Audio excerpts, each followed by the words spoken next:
why I switched from Big Wireless, along with a few 100,000 of my closest friends. Dial pound 250, say Mike Rowe, and be connected to Pure Talk's friendly U.S. customer service team. Again, dial pound 250, say Mike Rowe, and let the savings begin. It's summer. Time to get outside and enjoy the beautiful weather in a brand new scooter from Mars Medical in New Lenox. Come see and test drive their full collection of new and used power mobility devices for sale. Mars Medical carries full and travel size scooters from Pride Mobility and Golden Technologies. Inventory is moving out daily, so don't hesitate to pick out your new scooter today. And don't forget, Mars Medical also has lightweight and compact transport wheelchairs available for sale or rental use for those day trips to the zoo or to the park. Some units weigh as little as 19 pounds. Or improve your outdoor activities with a Rollator walker. Mars Medical has over 7 models of Rollator walkers on the floor for purchase. Make this summer one to remember with help from Mars Medical on the north side of Route 30 between Cedar and Vine Road in New Lenox. Or go to marsmedicalsupply.com. Mars Medical, customer care that is out of this world. Since 2007, Folds of Honor has awarded nearly 73,000 educational scholarships, over $340 million to the children and spouses of America's fallen and disabled military heroes and first responders. This year alone, 7,700 qualified applicants didn't receive funding, not because they didn't deserve it, because resources ran out. You can change that. On Saturday, September 12th, you're invited to an exclusive VIP concert experience at a private estate in the northwest suburbs of Chicago, featuring Gary LaVox of Rascal Flatts and the Swan Brothers, benefiting Folds of Honor. This is an intimate evening with incredible live music and an even more incredible cause. Tickets are limited, and if you own a business, this is your chance to put your brand behind something that truly matters. Honor their sacrifice, educate their legacy, make lifetime memories. For tickets or business sponsorship opportunities, visit foldsconcert.com. That's foldsconcert.com. Saturday, September 12th. Don't miss it. foldsconcert.com. Gas prices in Chicago are riding like a roller coaster. They go up, they come down. Well, they come down a little bit, but then they go back up again. AM 560 wants to help ease your pain at the pump. Listen each weekday afternoon at 12:30 and 5:30 for the lowest gas prices around Chicagoland. And if you see a low gas price, let us know. Just text the word gas to 312-642-5600, followed by the price and location, and we'll share it right here on AM 560. The Answer. It's July 29th, and this is your Fox Daily Snapshot. Today is National Chicken Wing Day. Also known as Buffalo Wings, the city of Buffalo, New York proclaimed this date as the town lays claim to making the tasty snack famous. Chicken wings are a staple of tailgates or Super Bowl parties, and competitive eating contests have seen the appetizer down by the hundreds. So whether you like your wings breaded or plain, spicy or in barbecue sauce, just remember the blue cheese. Also on this date, in 1954,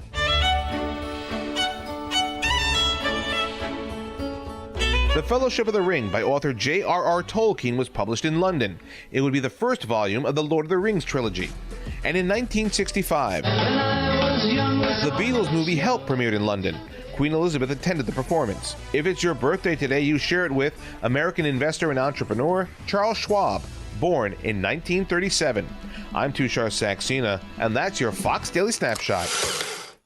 If you're looking to purchase a new home or refinance your existing home, you need to call Team Hochberg, your trusted local lender. Bridget, first-time home buyer, posted this 5-star review about her mortgage experience. Team Hochberg made one of the biggest and nerve-wracking milestones in our life such an enjoyable experience. David and Anna talked us through every step in our home buying journey with a very tight timeline and made us feel comfortable every step of the way. We put in an offer at the beginning of November, and with Team Hochberg's help and expertise, we're able to close on our home by the end of the same month. I couldn't say better things about them and our experience. Team Hochberg all the way. Thank you, Bridget. If you'd like this type of 5-star service on your next mortgage, call Team Hochberg now at 855-563-2843 or visit 56david.com. That number one more time and that website you love, 855-563-2843, and go to 56david.com. Atlantic Coast Mortgage, Equal Housing Lender, NMLS 643114. For over 40 years, the Heartland Institute has stood for the ideas that built this country.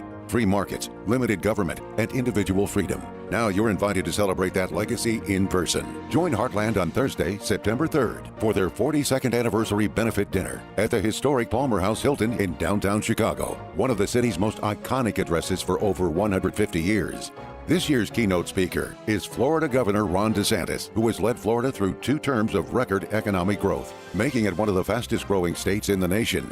The evening kicks off with a reception at 5, dinner at 6, an evening of great company, great conversation, and a shared belief in the principles that made America exceptional. Seats are limited, and they will go fast. Reserve yours today at benefit.heartland.org. That's benefit.heartland.org. The Heartland Institute's 42nd Anniversary Benefit Dinner, September 3rd, Palmer House Hilton, Chicago.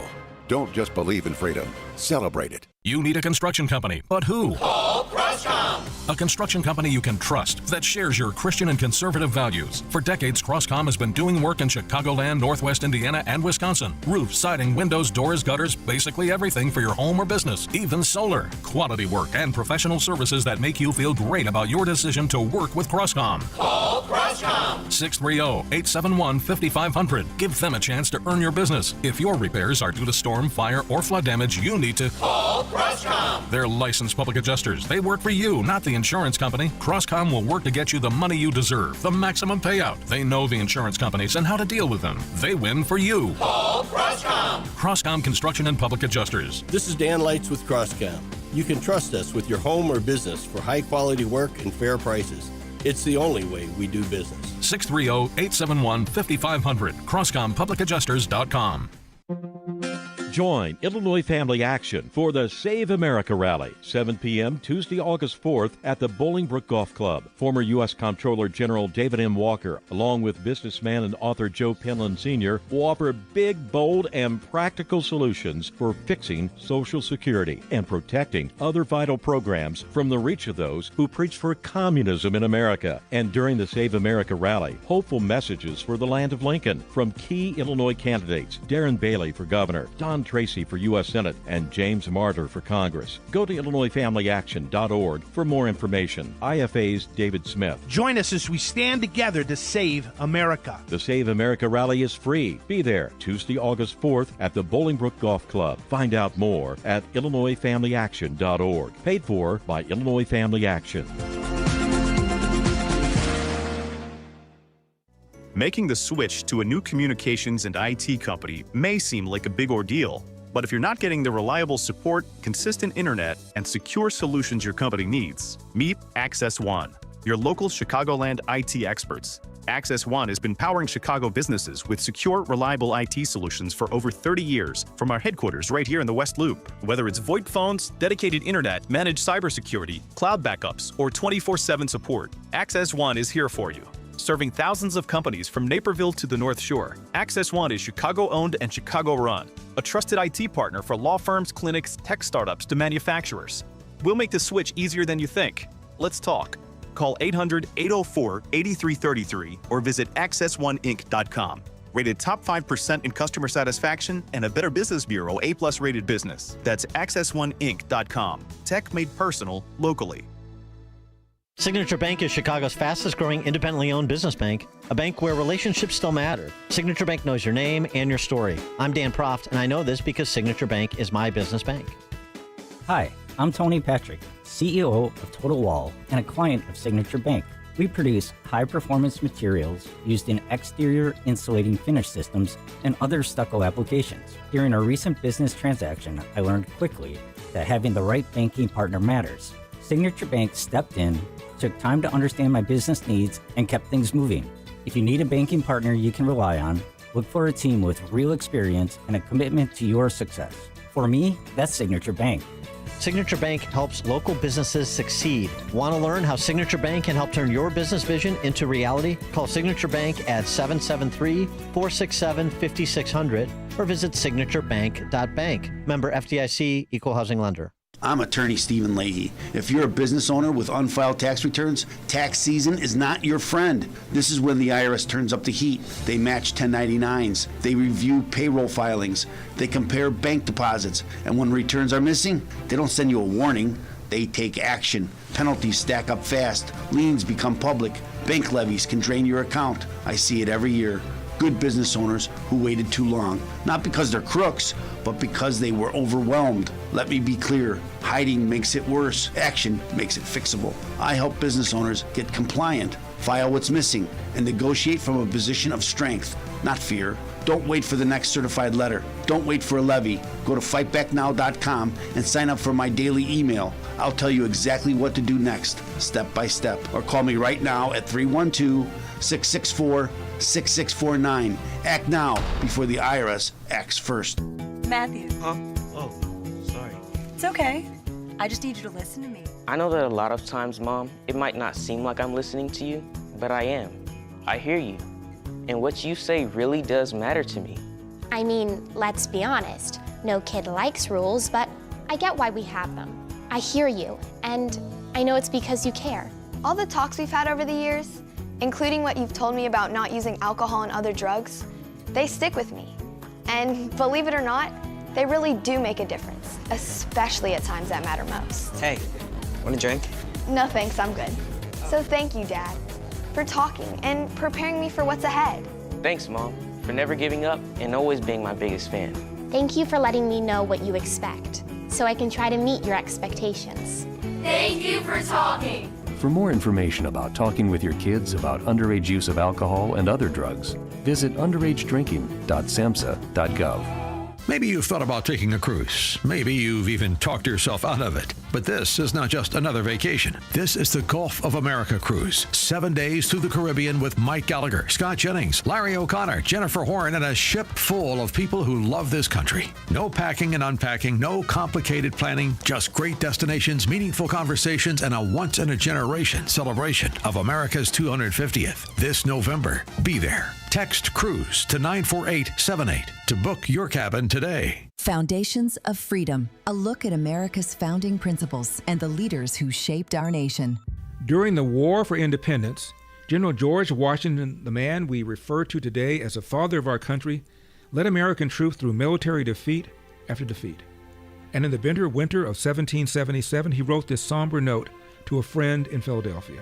Quote, "You might have tracked our army from White Marsh to Valley Forge by the blood on their feet," end of quote. Many soldiers continued to march through the deep snows of Pennsylvania without shoes. Others suffered from disease, hunger, and freezing conditions.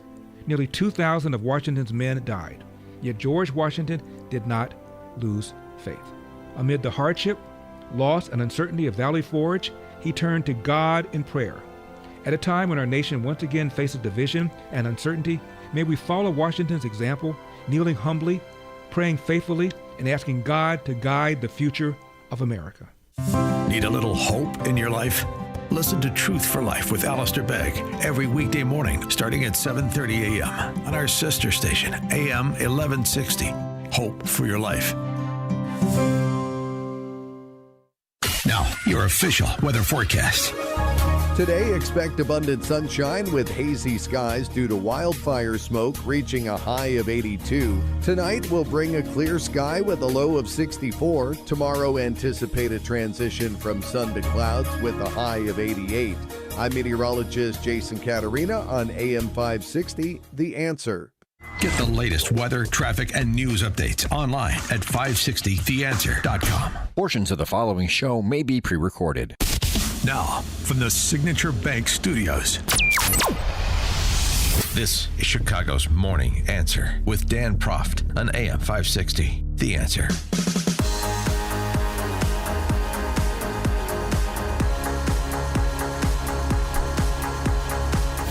Top of the morning, Dan Proft here. BLM Brandon may have not formally decided whether or not he will run for re-election next year. But we formally have a new entrant into the race, lobbyist John Kelly, who announced on WGN yesterday. First, Brandon Johnson. He's in no rush because the volunteers are out there working for him, making the argument while he is managing the affairs of the city. So, brilliantly, of course. And he's focused on the midterms, too, because, remember, he is an apparatchik, so he's part of this revolutionary DSA crowd that seeks to, remake America into something she never was and never should be. So he's in no rush. He has more immediate priorities. My focus primarily at this moment is ensuring that we continue to build progress in this city. And, as much as I know that there's this hurry to get to February, I'm in no rush, right? I don't have a reason to be in a rush. Quite frankly, if there was any, reason to be in somewhat of a rush would be to make sure that more progressives get elected in November. There you have it. John Kelly takes a different tack.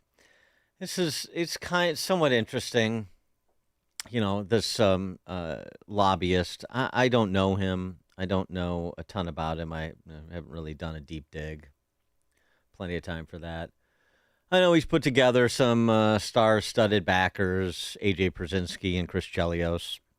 He did lobby for sports teams. He's deregistering as a lobbyist, but not divesting from his firm, per these obvious conflicts of interest were he to become mayor. So see how that plays out.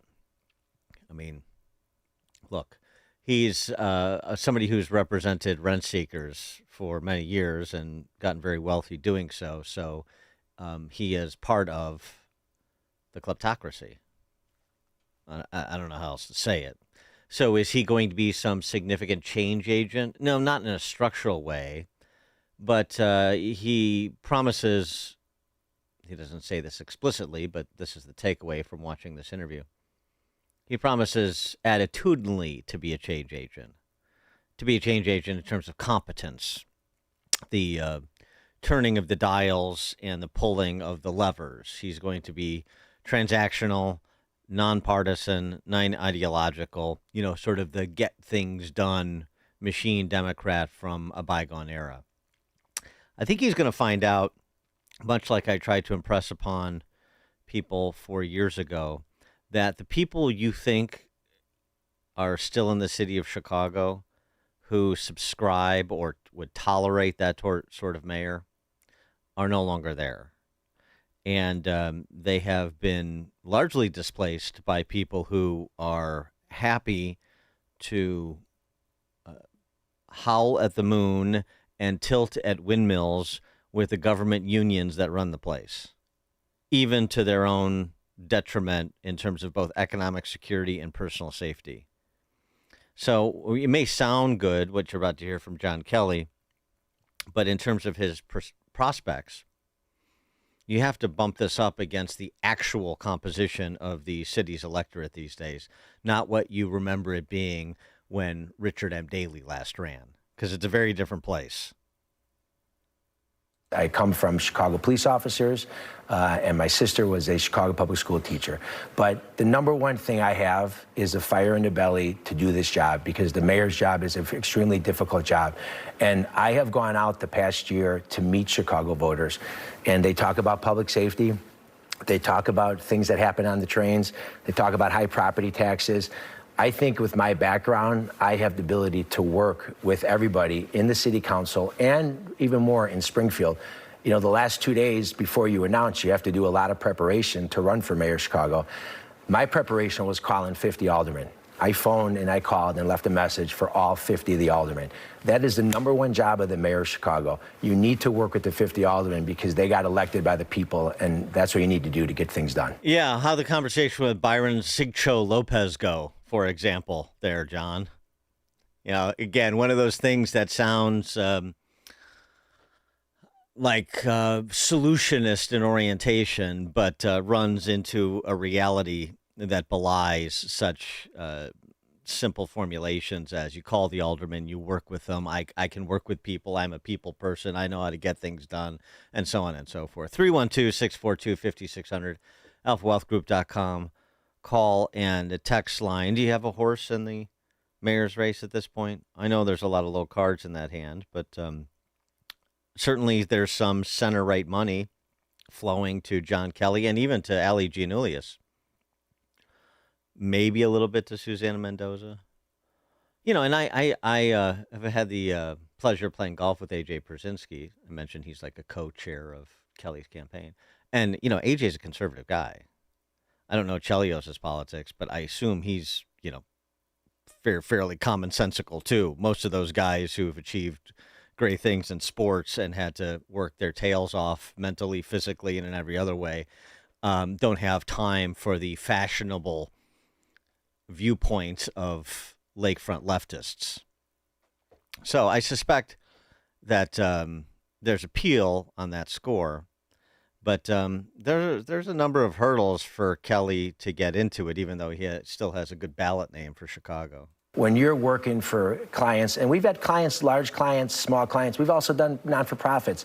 When you're working on behalf of those clients, you know how to make government work. And I know what it takes for businesses to succeed in the city of Chicago. And, having the background I have in the city, it's really disturbing to me with the direction that the city is going and this lack of leadership. And it's really an anti-business kind of a feel. And so that's why I think that those clients are the ones that have really shaped me. And, maybe City Hall needs a lobbyist. I think that if the current administration was better at lobbying, we'd get more out of Springfield, because that's a big part of the mayor's job, is lobbying the city council and lobbying Springfield for that matter. Yeah, somewhat. I mean, it's a part of his job. It shouldn't be a big part of his job. It's become a big part of the job because the city can't manage its finances. So they go to Springfield or DC for backdoor bailouts. Money being fungible and all. So, yeah, I know how business works. Well, you know how it works in a kleptocracy, which is I have these wealthy clients and I work with the rank and file as well as the ultimate shot callers, to carve out special deals for them. So that's great for your clients. Does not exactly make the business climate more hospitable to businesses of all sizes across the board. It's not changing the rules of the game to provide for fair play. This is why he's hired, to put your finger on the scale, to do the bidding of a particular business interest at the expense of others who do not get to use the government as a sword to attack their opponents or as a shield to protect themselves. But he touts himself, I wouldn't say as an outsider, but not a career politician, which there's something to say for that.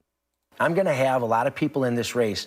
4 of the people that are going to be running against me, Taman, have run for 14 different offices in their career. 14 different offices. And in fact, 2 of the people running against me are going to be running for 2 offices at the same time. That proves the point. They want the title. I actually want the job. A nice line.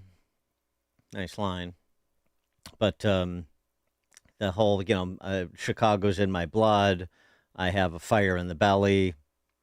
I want to get things done, other than hiring 1,000 police officers, which he's proposed, which is a good idea, by the way. I'd like to hear a little bit more about, vision, big picture, what he wants to do. This fire in the belly, he has to do exactly what. Now, one other thing, of course, is his wife is Julie Kelly, the conservative columnist. Who doesn't come on our show anymore, just as a quick aside, because papers with which I'm affiliated ran stories about her being a donor to Joe Biden. Like, what do you want me to do about that? It's your name on the check. I can't do anything about it. Oh, well. So, that does, I don't care if she comes on the show or not, but that attitude is less than appealing. Because it's one of 2 things. Either you supported Joe Biden and you wrote a check, which would seem at odds with Julie Kelly's disposition otherwise, or you were a straw donor on behalf of your husband, so your family could max out to Biden. So which one is it? Which one do you want to own? Because those are your 2 choices, and neither cast you in a very good light, or frankly, John compromising you in that way. So, you pick your poison. Doesn't matter to me. But I thought he handled the Julie Kelly Trump question well. Frankly, if Paul Vallas would have done this vis-a-vis Trump, vis-a-vis Ron DeSantis when he ran 4 years ago, he would have been much better served. Are you going to help President Trump execute his Chicago agenda? I'm going to worry about the Chicago agenda and the agenda that people talk to me about. The agenda is clean trains and safe trains. This is the partisan politics that people don't talk about. But this mayor and then Mayor Lightfoot also had to sort of stand up to Donald Trump during moments. Will you do that? I mean, you're a Democrat, right? I'll tell you why this mayor stands up to Donald Trump. He's not doing the day-to-day of the city of the job, because the day-to-day of the Chicago job as mayor is delivering city services and keeping people safe. When you don't have a plan, Taman, there's an old saying in politics, you go to politics. I'm going to have my head down every day as mayor of Chicago, fighting for Chicagoans. I don't have a political agenda. I'm not going to get involved in these partisan politics. They actually hurt Chicagoans. Talk to the people on the Southwest side that are not getting the flood money from their homes because the mayor is fighting with the president. I don't think the job of mayor of Chicago is to battle the president. We've seen other mayors in history of Chicago, they've dealt with presidents from both parties. When you're mayor of Chicago, your agenda is the city and the people. It's not partisan politics. But when you really don't want to run the day-to-day of a city and not worry about what the residents want, you pivot to politics, you talk about the president, and that's the sideshow. That's fair. That's fair. By the way, just a mannerism thing, though, if you see this, watch this interview he did on GN. I've never really heard John Kelly speak in extended fashion before. But he sort of like really squints. I don't know if it's a nervous tick or he was just nervous or whatever, but it's a little disconcerting. He talks. It's not like he blinks. He like squints, like he closes his eyes almost, and it's just a little. So I don't know. Just in terms of presentation, free advice there. Do something about that, or acknowledge it's some sort of thing. So we move on. Bill, Northwest Side. Yeah, Dan, I'd say he has two chances, Slim and none, and Slim just rode out of town. Why is that? Because he has a number of things going against him.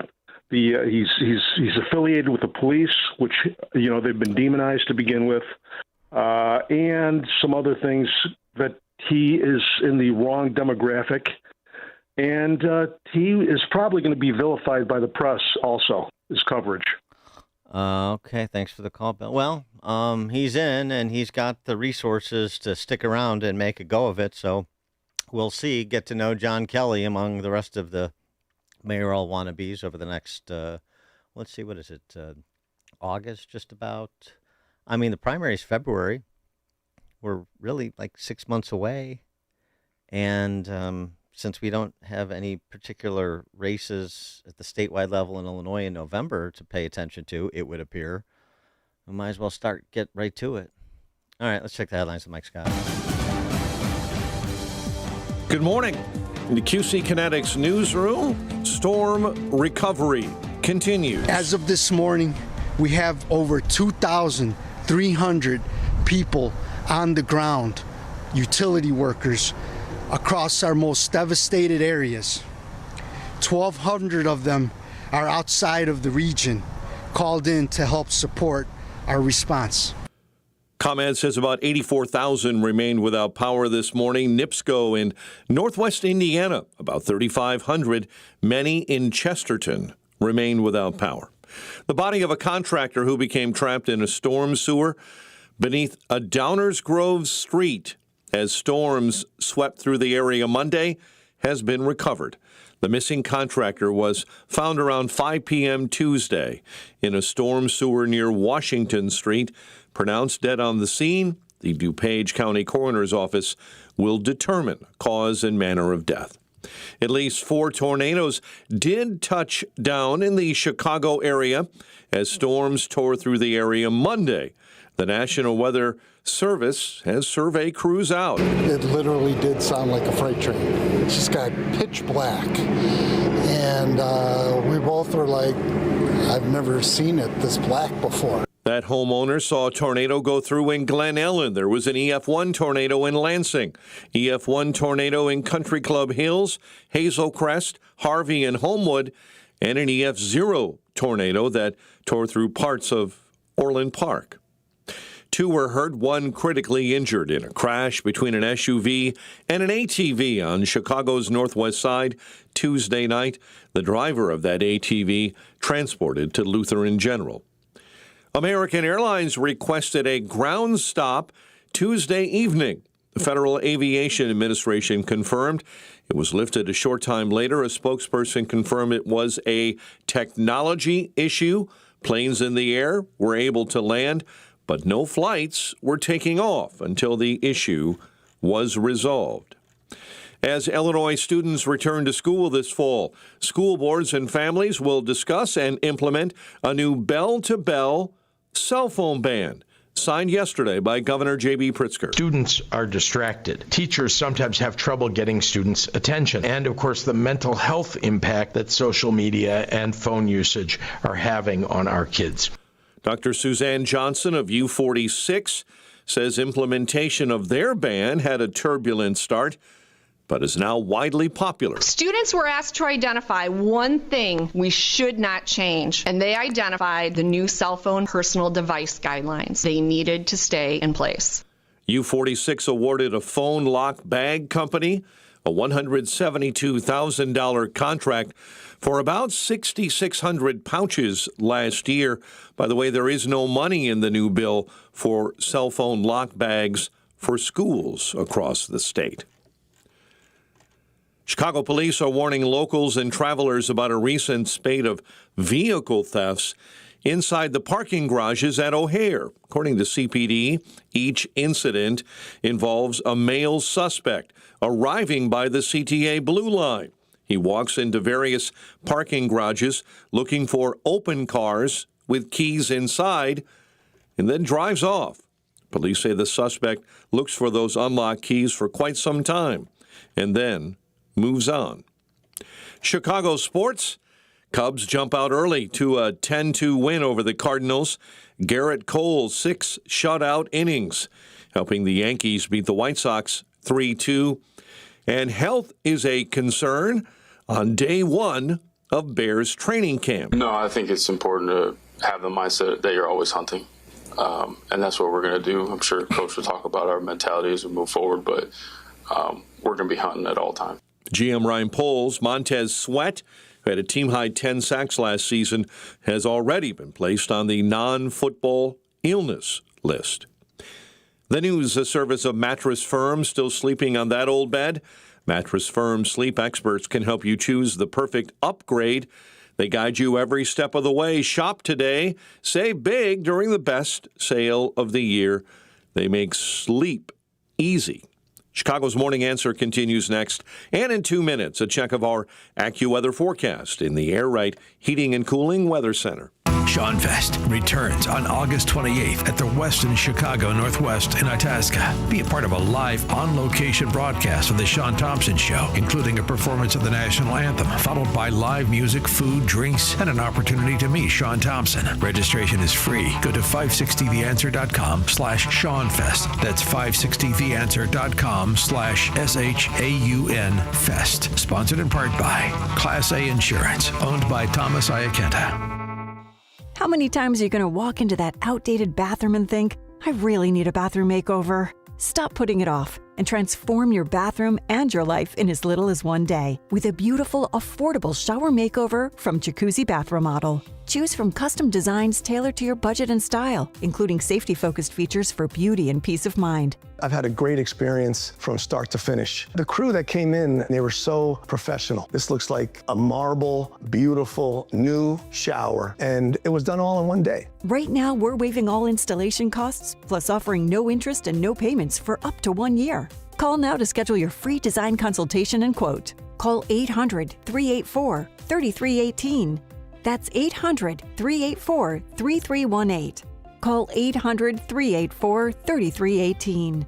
With purchase and installation, financing through third-party lenders, subject to credit approval. No interest and no payments if paid in full within 12 months. Charge from purchase date if not paid in full. Not all will qualify. Call dealer for details.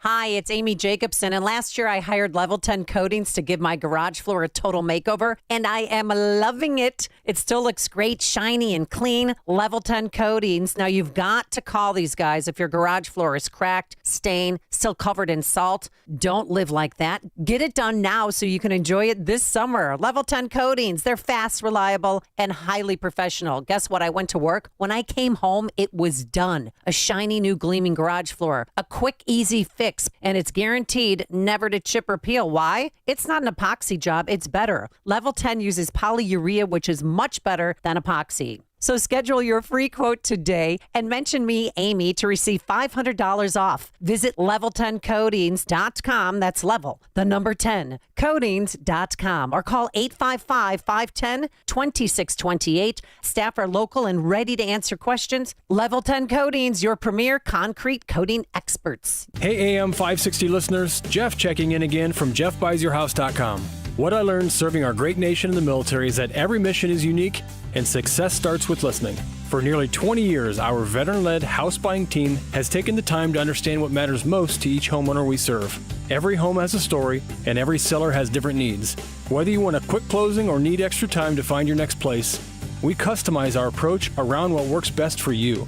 That's how we've earned hundreds of 5-star Google reviews and an A+ rating with the BBB, by putting relationships first. No repairs needed, no cleanout required, and you pick the closing date that works best for your schedule. At JeffBuysYourHouse.com, we're here to help you through the entire transition, not just the transaction. Are you ready to work with a local team that takes the time to understand your home selling needs? Sell your house to the trusted source by calling us today at 630-895-9530. That's 630-895-9530 or JeffBuysYourHouse.com. Nothing makes a gathering great like Eggland's Best Eggs. They're just so delicious with better nutrition, too. For us, it's eggs any style, as long as they're the best. Eggland's Best. Now, your official weather forecast. Today, expect abundant sunshine with hazy skies due to wildfire smoke reaching a high of 82. Tonight will bring a clear sky with a low of 64. Tomorrow, anticipate a transition from sun to clouds with temperatures peaking at 88. I'm meteorologist Jason Caterina on AM 560, The Answer. Get the latest weather, traffic, and news updates online at 560theanswer.com. This hourly segment is brought to you by Destination Retirement with Robert Kuhn. Tune in Sunday mornings from 11 to 12 for Destination Retirement with Robert Kuhn, sponsored by Kuhn Capital Partners in Oak Brook. Now, from the Signature Bank Studios. If you're looking for the latest news, insight into what it means, and the sharpest opinion, there's only one station in Chicago where you can turn, and it's this one. We're AM 560, The Answer.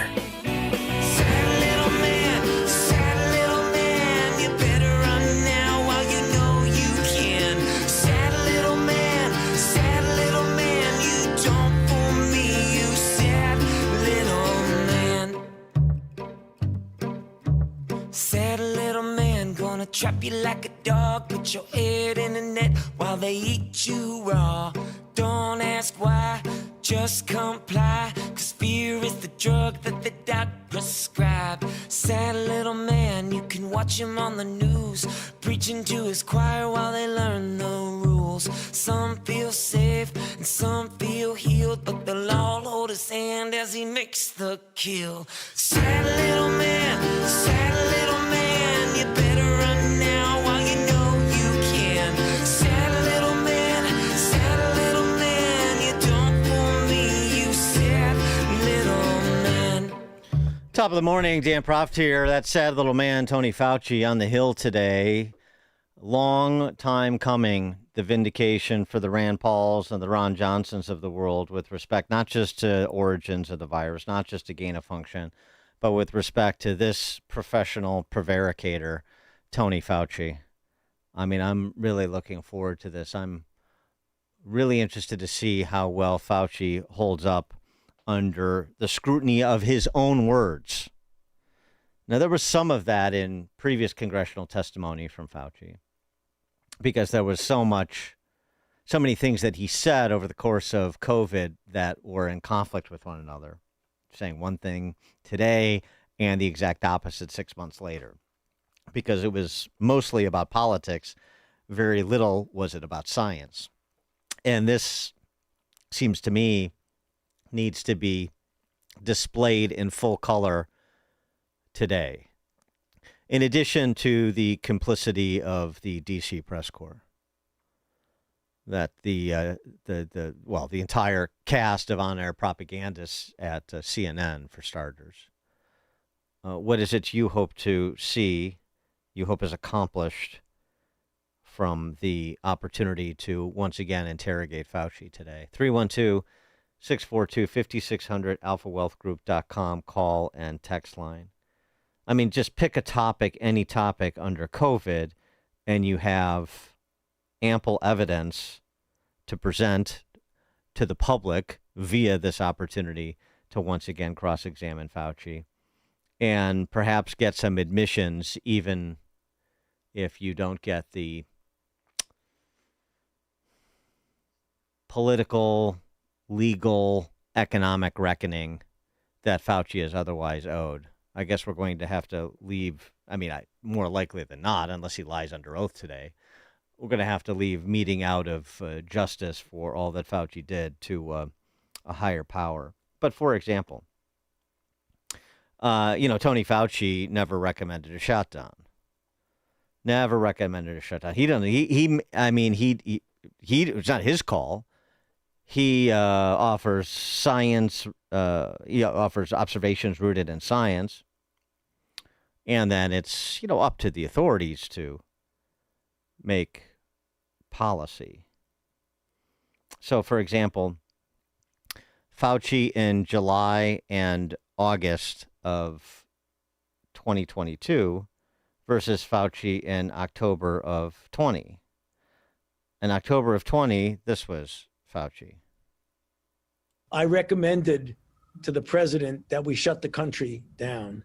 And that was a very difficult decision because I knew it would have serious economic consequences, which it did.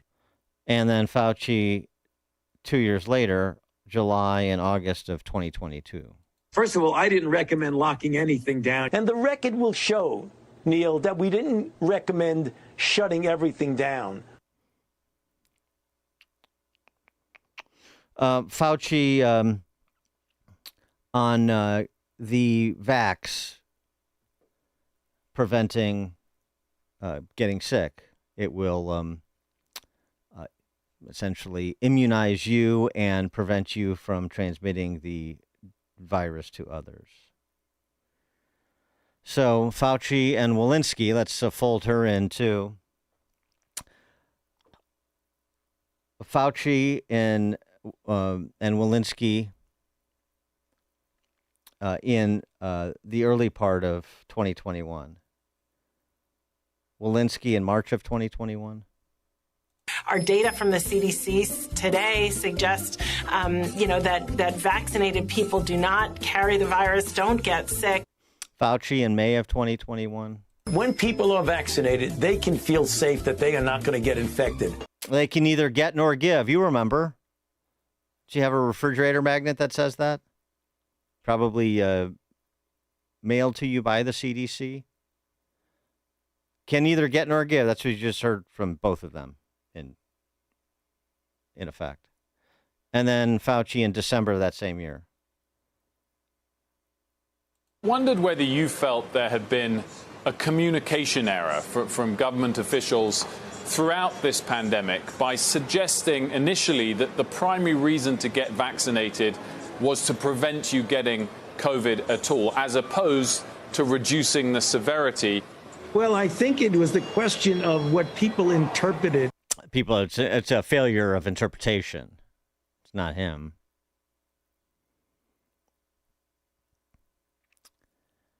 Fauci on masking. This exchange with Smerconish, Michael Smerconish on CNN. This is in 2023, after the meta studies were in. Masking have any effect, including the N95s? There is a perception out there by many, how many I don't know, that they don't work and that the data concludes that they didn't work in the first go-round. Respond to that on masks. Yeah, well, that's not so. I mean, when you're talking about at the population level, that the data are less strong than knowing that if you look on a situation as an individual protecting themselves or protecting them from spreading it, there's no doubt that masks work. Different studies give different percentages of advantage of wearing it. But there's no doubt that the weight of the studies, and there have been many studies, indicate the benefit of wearing masks. I'm going to refer to one of them. You've heard about it before. I heard about it from a number of radio callers. Brett Stevens in The Times talked about Cochrane. Put that on the screen. The most rigorous and comprehensive analysis of scientific studies conducted on the efficacy of masks for reducing the spread of respiratory illness, including COVID-19, was published last month. Its conclusions, said Tom Jefferson, the Oxford epidemiologist who is the lead author, were unambiguous. There is just no evidence that masks, make any difference. He told the journalist Mayan Damasi, full stop. But wait, hold on. What about the N95 masks as opposed to the lower quality surgical or cloth masks? Makes no difference. None of it, he said. Well, what about the studies that initially persuaded policymakers to impose mask mandates? They were convinced by non-randomized studies, flawed observational studies. How do we get beyond that finding of that particular review? Yeah, but there are other studies, Michael, that show at an individual level for individual. When you're talking about the effect on the epidemic or the pandemic as a whole, the data are less strong. But when you talk about as an individual basis of someone protecting themselves or protecting themselves from spreading it to others, there's no doubt that there are many studies that show that there is an advantage. How could that be, just logically, not knowing anything about the epidemiology of it? How could that be? He's suggesting, so you have this deep dive on masks and the conclusion that was drawn, as you heard Smerconish relate. And his response is there are other studies that show, well, those other studies were flawed, and that was exactly the point of the study that Smerconish was referencing. They looked at those studies, and the methodology was flawed. But Fauci's explanation is this. It protects you individually, the mask does, but that protection doesn't scale. So everybody's protected individually, but somehow collectively doesn't provide much protection. How do you square that? It's more of that fork-tongued blather that you got from a politician posing as a public health professional. So there's on vaxes, on masks. How about social distancing? Remember, that was something that we learned to find out, I should say. It was just sort of invented. There was no scientific basis for the idiot circles, the 6 feet apart. And, hey, look, that's not on him. He didn't recommend social distancing. He had nothing to do with it. Just like he had nothing to do with the lockdowns. Except as the public face of all of these policies and the nation's leading advocate.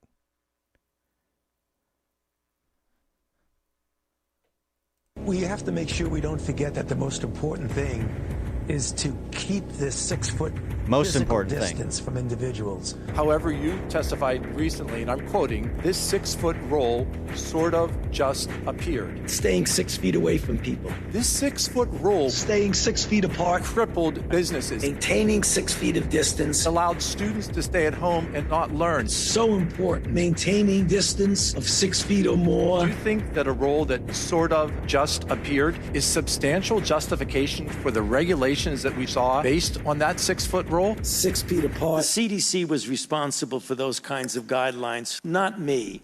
I would recommend doing what the CDC, as I think appropriately and correctly said, staying 6 feet away. The perfect solution to this is if everyone stays 6 feet separated. 6 feet away. Stay 6 feet apart. 6 feet distance. 6 foot distance. 6 feet apart. 6 feet away. 6 feet away. That's our most important tool.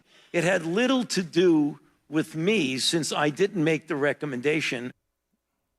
He was just the leading advocate saying the most important thing.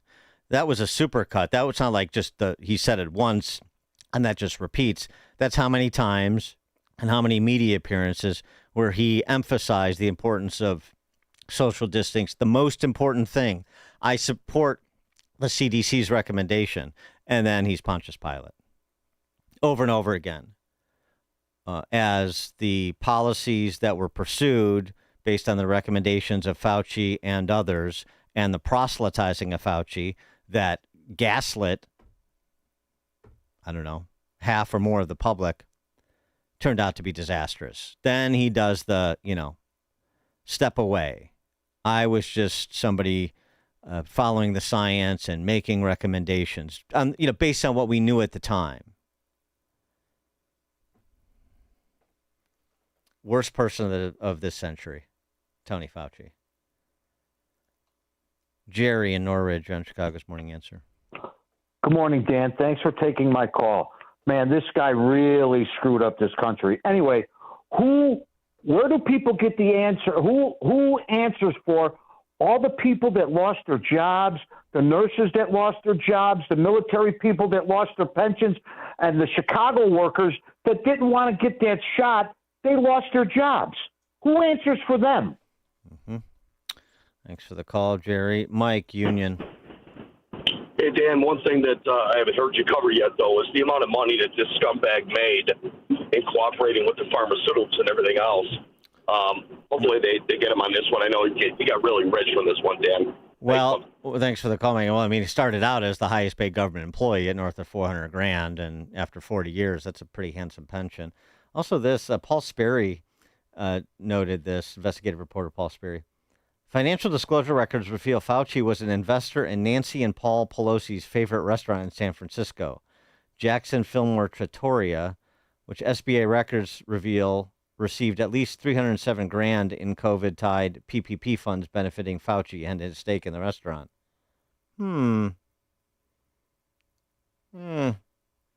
Interesting. Perhaps another aspect of the conversation that will be had on the Hill. Oh, I saw a text too from 773. The DC press corps is not covering this. Well, no, because they're trying to cover their backsides. The hero worship of Fauci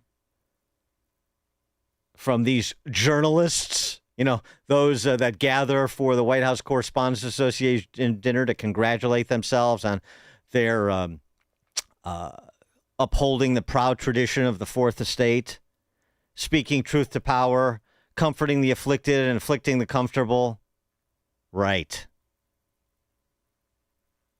The single most respected voice in the pandemic, it's Dr. Anthony Fauci. The man who's become known as America's doctor. The nation's top infectious disease expert, Anthony Fauci. You are seen to many as a superhero. Dr. Anthony Fauci, American hero and New York Yankee fan. Morning, Joe. You've done so much for this country in terms American of this hero. crisis, so I really appreciate your insight. Who better to give us answers that we can trust than almost Dr. anybody Anthony else. Fauci. The perfect person to answer our questions today. Joining us now, Dr. Anthony Fauci. Dr. Anthony Fauci, appreciate your candor. Dr. Fauci, appreciate the candor. We appreciate your service to this country. Service. We appreciate your service. Thank you for your service. Thank you for your service. Greatly appreciate your service to America. Thank you for your 37 years of service, I believe, to 7 presidents, and thank you for your work over the past year. The great news is you're sticking around in the Biden administration. We are so grateful to you, Dr. Fauci, for everything you do. Thank you so much for everything you do. Thank you very much. Thank you, Dr. Fauci.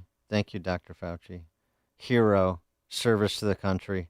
Of course you're not seeing coverage, because to cover him would be to expose themselves. It's an interesting observation Glenn Greenwald made over at The Intercept, because this is what has punctuated the Trump decade, which is the deification of the sort of the secular deification of Trump antagonists cannot be questioned.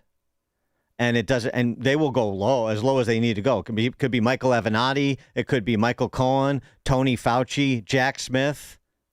It repeats itself. And then when it all breaks apart, the DC press corps scurries away.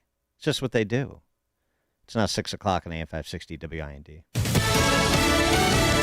Iran tries to attack Americans again.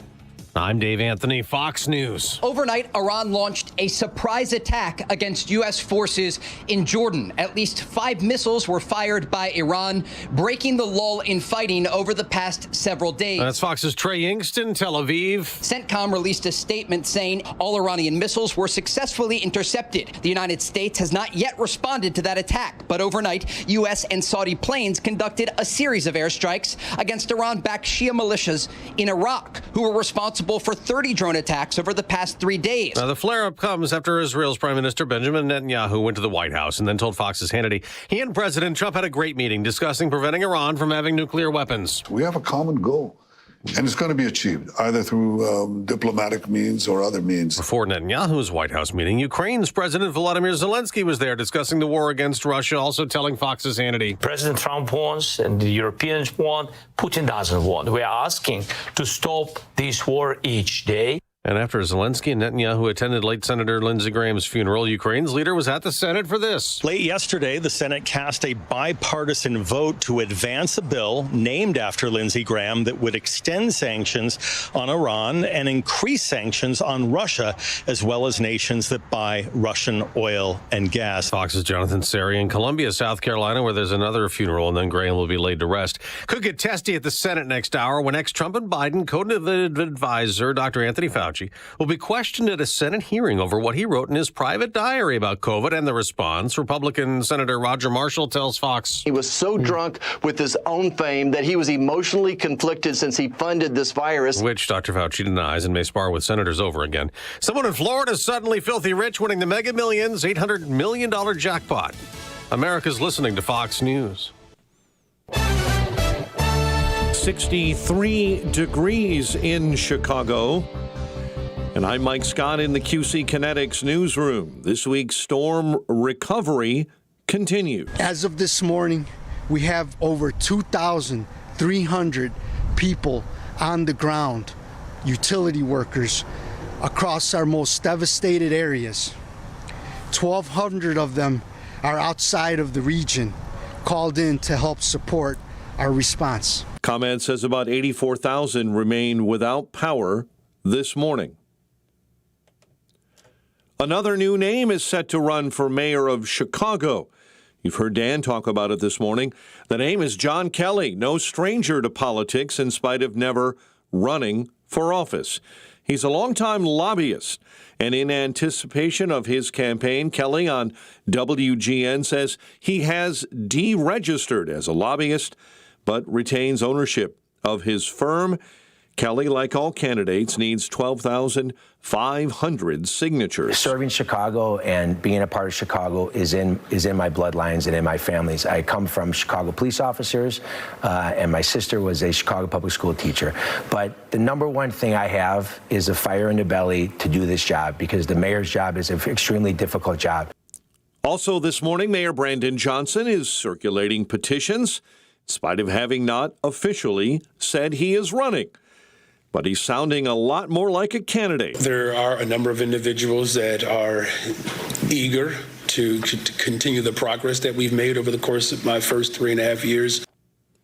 In other news, we're following a suburban Chicago man led police on 2 high-speed chases while drunk and crashed into squad cars over the weekend. A judge granting prosecutors' request in DuPage County to deny pretrial release for Luis Robles Carrillo of Glendale Heights. And Evanston police are investigating a bomb threat at Endeavor Health Evanston Hospital. Officers responded around 5 yesterday to a reported bomb threat. Police did find a suspicious package with wires sticking out outside of the building. Evanston Fire deployed a drone. The Cook County Bomb Squad responded. Surrounding areas were evacuated as a precaution. Chicago sports. Cubs jump out early on their way to a 10-2 win over the Cardinals. Yankees beat the White Sox 3-2. And Bears training camp is underway. First official practice today, but no Kyler Gordon. The high-priced DB is also on the PUP list. The news, a service of the AM 560 Advantage, where membership has its privileges, and you can join today at 560theanswer.com/join. A check of traffic and weather coming up next on AM 560. Sean Fest returns on August 28th at the Westin Chicago Northwest in Itasca. Be a part of a live on-location broadcast of The Sean Thompson Show, including a performance of the national anthem, followed by live music, food, drinks, and an opportunity to meet Sean Thompson. Registration is free. Go to 560theanswer.com/SeanFest. That's 560theanswer.com/SHANFest. AUN Fest. Sponsored in part by LeavingIL.com and by Unique Wooden Flags. WIND, Chicago. Sign up for the AM 560 Answer Advantage to get early alerts on event ticket sales, special discounts, and contest opportunities. Sign up today at 560theanswer.com/advantage. Some places just become part of the community. Shannon's Deli is one of those places. For over 25 years, this woman-owned downtown Lombard favorite has been serving fresh, made-to-order sandwiches, homemade soups, signature salads, and some of the friendliest service you'll find anywhere. It's the kind of place where customers become regulars, and regulars become friends. Whether you're grabbing lunch, meeting coworkers, or picking up catering for the office, you'll taste the difference that comes from quality ingredients and genuine hospitality. Shannon's Deli is just 35 feet from the Metro train station. Then, when the sun goes down, head over to Shannon's Irish Pub in Glen Ellen for great food, your favorite drink, live entertainment, and the warm Irish hospitality you've come to expect from the Shannon's family. Shannon's Irish Pub is just 2 blocks from the Metro station. Visit shannonsdeli.net and shannonsirishpub.info.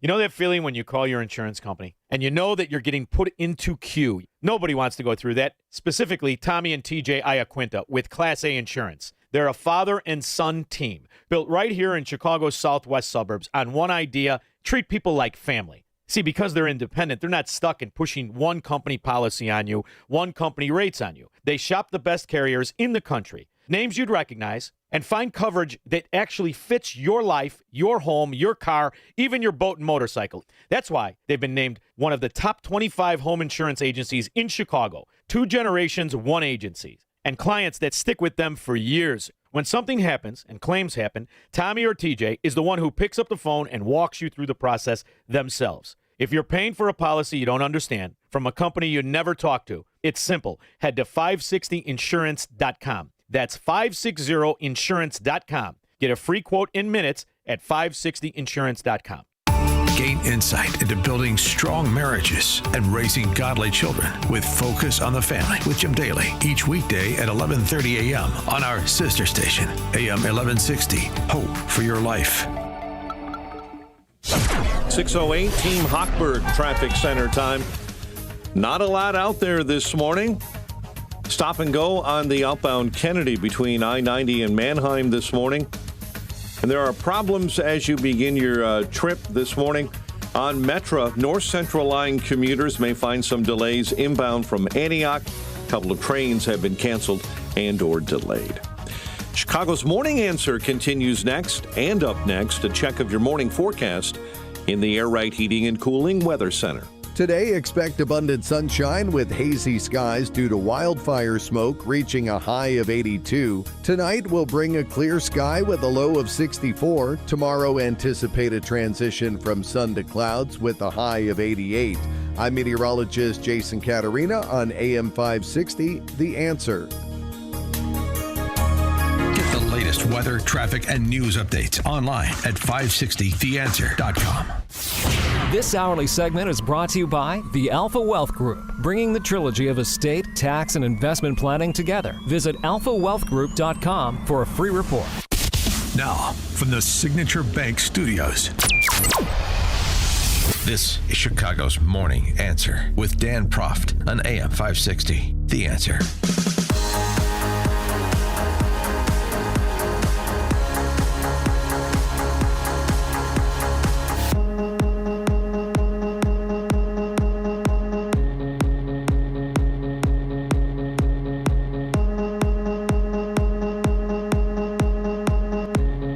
Top of the morning, Dan Proft here.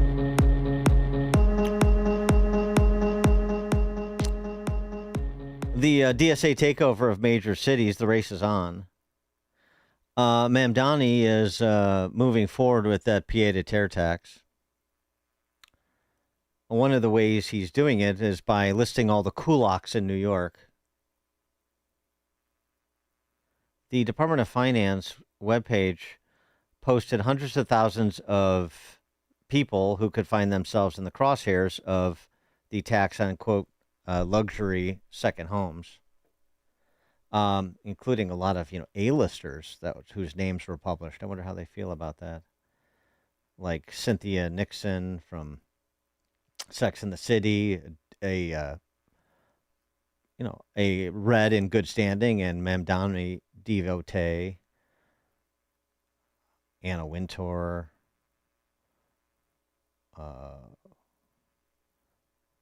Darren Aronofsky, the director, Woody Allen, and Suni. Yeah. Interesting. And you remember the pied-à-terre tax. This came to some renown when Mamdani stood outside of the building in which Ken Griffin has a well-appointed condo, and said this. When I ran for mayor, I said I was going to tax the rich. Well, today, we're taxing the rich. I'm thrilled to announce we've secured a pied-à-terre tax, the first in New York's history. This is an annual fee on luxury properties worth more than $5 million, whose owners do not live full-time in the city. Like for this penthouse, which hedge fund CEO Ken Griffin bought for $238 million. This pied-à-terre tax is specifically designed for the richest of the rich, those who store their wealth in New York City real estate, but who don't actually live here. But even so, they're able to reap the huge financial rewards of owning property in, dare I say, the greatest city in the world. And most of the time, these units are sitting empty, since again, they don't actually live here. This is a fundamentally unfair system that hurts working New Yorkers. Now, it's coming to an end. This tax will raise at least $500 million directly for the city. It'll help fund things like free childcare, cleaner streets, and safer neighborhoods. As mayor, I believe everyone has a role to play in contributing to our city, and some a little bit more than others. Happy Tax Day, New York. Very excited about it. From each according to their means, I get it. It turns out that $5 million figure is a little misleading. It's 1, 2, and 3 family homes valued at more than $5 million. It's condos or co-ops that are valued at more than $1 million that qualify. And that's turns out to be a lot of properties when the average home in New York City costs $823,000. So Mark Penn writing about this. Mark Penn, Hillary Clinton's former pollster, Mamdani, with fanfare, released a list of 960,000 owners of real estate in New York that have been determined could owe a pied-à-terre tax because NYC computers have determined they own what was billed as a market value of $5 million or more.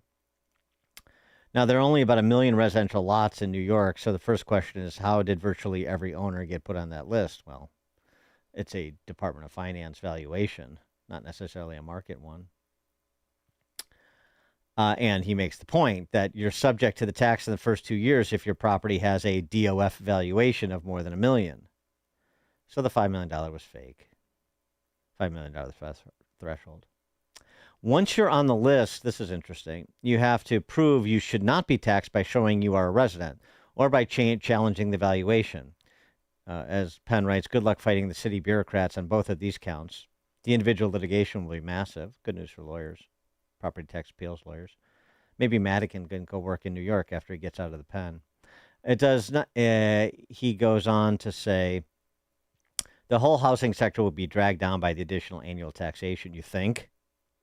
Add a tax of 4 to 6% a year on its valuation to a condo or co-op, and that condo won't be worth that much. Yeah, it's funny how taxation of property strips out the equity and lowers the value. I think we're familiar with the concept in Illinois. This will destroy much of the home values that people have built up. People have invested in New York. So, you think they care? And part of the interesting thing about this is trying to have an argument on the economics of this, like that's the point. Mamdani, Brandon Johnson, Karen Bass, etc. I mean, they're not interested in your property value or your return on investment or what you've contributed. So those are, and neither are their supporters, clearly, because that's how they got into office, apparently. They look at everything through the prism of government and redistribution. Blah, blah, blah. What you put in, what this is doing to your market value, what this is doing to the equity you built, blah, blah, blah. Mark Penn writes, with 1 million people on his tax hit list, welcome to the lie of socialism. It starts with the idea that only they are going to get hit, a small group of 30,000 homeowners, and before you know it, you are on the list. And who is surprised by this? I mean, it's literally, Stalinist in its approach, but that's a description that would probably be embraced. I said it's a list of the kulaks, and that's what it is. You know, the kulaks that were the peasants of the Russian Empire who became landowners and credit loaners, and they were put into Stalin's campaign to take land ownership and organization away from the kulaks. And it started with the kulaks that had the biggest farms, and it got down to the peasants with a couple of cows and 5 or 6 acres. They're kulaks now too. And not only was their land forcibly transferred to the regime, they were forcibly transferred to labor camps. I'm not saying it's going to go that far in New York City. I'm also not saying it's not. 312-642-5600, alphawealthgroup.com, call and text line. Mamdani is taking a more couched approach to the issue, but he's in the same place that BLM Brandon is. $500 million the pied-à-terre tax is going to generate, you heard him say, to fund free this and free that, to provide from those who have to those who have not.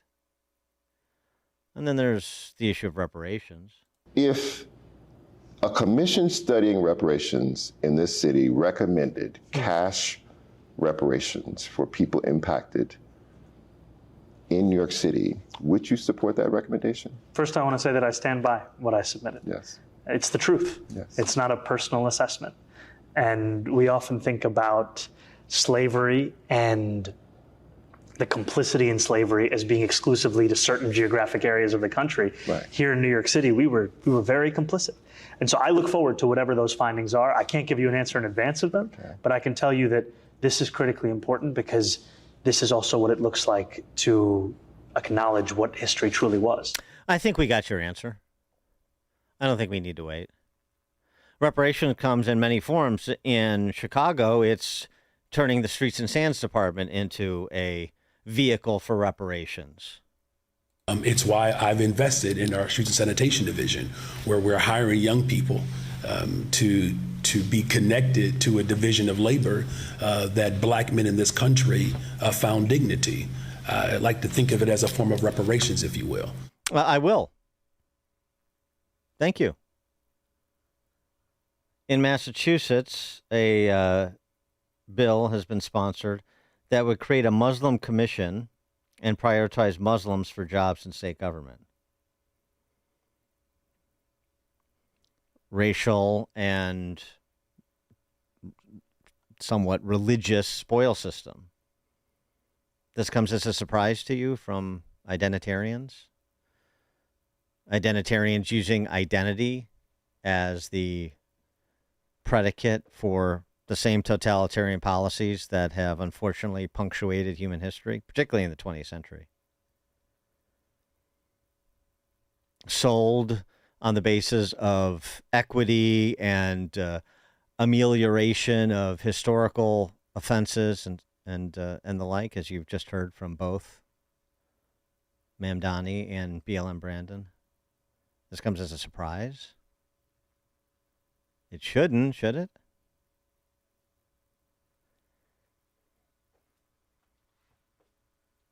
The more you listen, the more you'll know. This is Chicago's Morning Answer. Morning Answer on AM 560.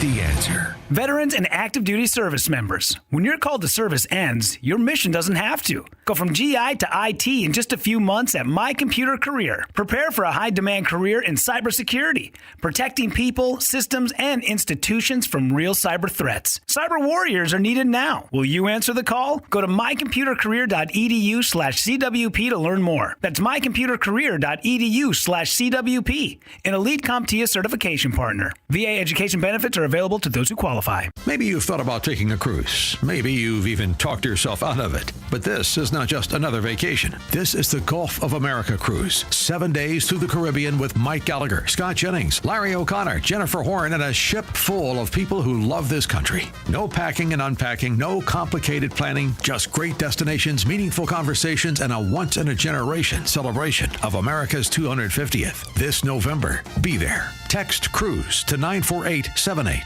to book your cabin today. Ladies, you've probably gotten real good at working around your nonstop joint pain. That's what multitasking women like you do, right? When your knees and hips scream, you shift your weight, you skip workouts on really bad days. Dan Proft here. Maybe your doctor told you it's pain from arthritis, you need surgery. Well, before you make that decision, get a second opinion from my friend Dr. Caravelli and her team at QC Kinetics. They're the best. I personally recommend them. I've seen the results myself. There's no undo button from surgery, especially joint replacement. QC Kinetics works with busy women like you to keep you going while the regenerative treatments do their work relieving pain. No scalpel, no long recovery, just your body's natural healing process that may help patients avoid surgery altogether. That's exactly why women like you have turned to QC Kinetics, so they can continue to get better while life goes on. Consultations are free, so have a conversation and tell them I sent you. When you do, call 312-827-6261. That's 312-827-6261. Once more, call QC Kinetics, 312-827-6261. If you're drowning in IRS debt and can't afford to pay, then you need to take advantage of special IRS tax programs that are available and free yourself from IRS collection efforts once and for all. Due to the financial hardship consumers are facing throughout the country, the Internal Revenue Service has made it easier to settle delinquent tax problems. An open phone line has been established by Community Tax for consumers to call and see if they qualify. Take down this number or store it in your cell phone, but call the Community Tax Helpline, 800-305-6762. If you owe back taxes to the IRS and cannot afford to pay them back, or even if you have years of unfiled tax returns, there's no need to fear anymore. But you have to call the Community Tax Helpline today at 800-305-6762 for the help that you need. Don't take on the IRS alone. They can attack your wages, savings, pension, home, and even your Social Security check. That's 800-305-6762 for your free consultation and to see if you qualify. That's 800-305-6762. We all hear the radio ads about the IRS. They tell you to be afraid, to be scared, and they try to frighten you into calling. I'm not here to do that. Tax Relief Advocates is different. TRA is here to tell you that if you owe money to the IRS, whether it's $5,000, $50,000, or $500,000, we have a solution. It doesn't matter if you're sitting in your car, at work, or with your kids. No matter where you are, call now. 800-575-6745. Don't lose hope. TRA can eliminate or reduce what you owe to the IRS. Generous programs are now available that can give you a fresh start. Our passion is taxes and helping individuals fix their IRS problems. We have over 1,000 5-star reviews on Google and an A+ with the Better Business Bureau. You don't need to be afraid of the IRS any longer. End your tax nightmare today by visiting us online at TRA.com or call 800-575-6745. That's 800-575-6745. Tax Relief Advocates. Real solutions for real people. Man, I love this place. I've been surfing here since I was a kid.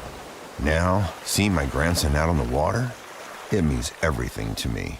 Watching him and taking in the blue waves, the sea breeze, the blurry horizon. If you have geographic atrophy, or GA, subtle changes in vision could mean it's progressing toward irreversible vision loss. Izervay is proven to slow GA progression and could help preserve your vision for longer, so you may keep seeing the world around you. Izervay, or avacincaptad pegol, is an eye injection. Don't take it if you have an infection or active swelling in or around your eye. Izervay can cause eye infection, retinal detachment, or increased risk of wet AMD. Izervay may cause blood in the white of the eye, blurred vision, or a temporary increase in eye pressure. Do not drive or use machinery until vision has recovered after an eye injection or exam. Ask your retina specialist how you can slow your GA with Izervay. To learn more, call 1-855-IZERVAY or go to izervay.com. Paid for by Astellas Pharma. AM 560, The Answer.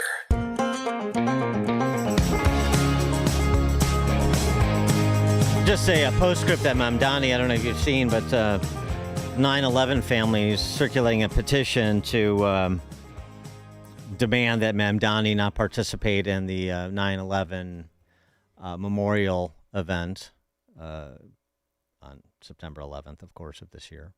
Some 30,000 signatories so far. Mamdani was asked about that, and he had this to say.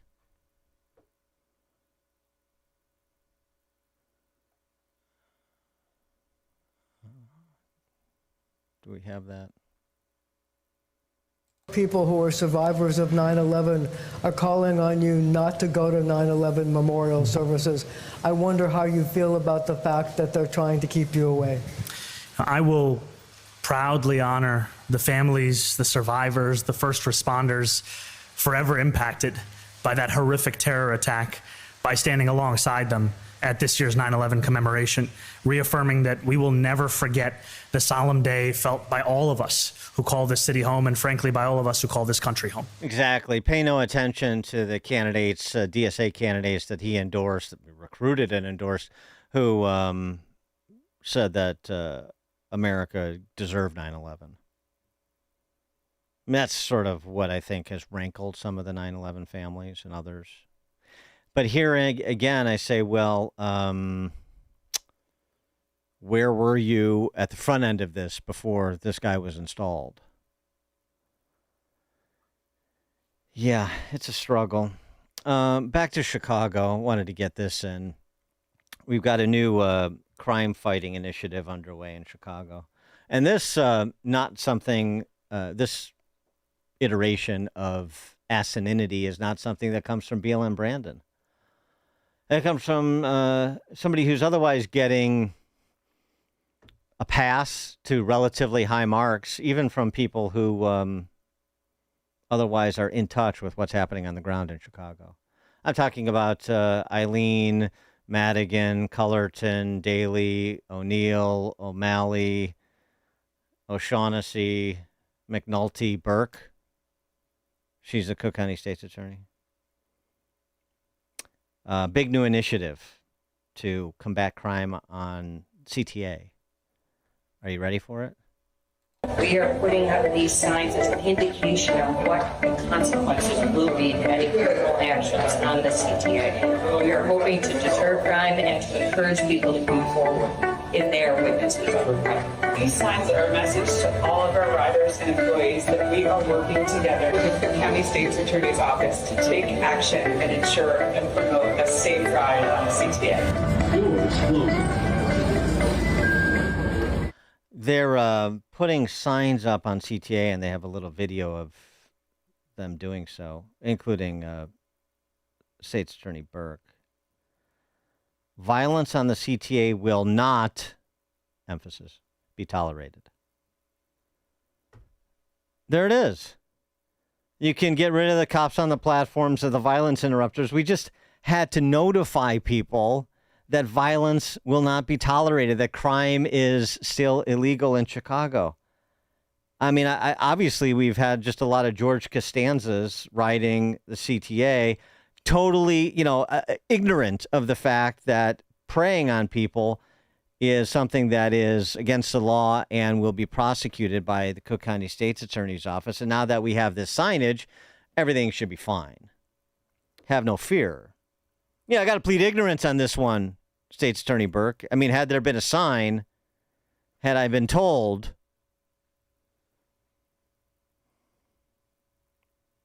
still think she deserves high marks? Is this what's impressive to you?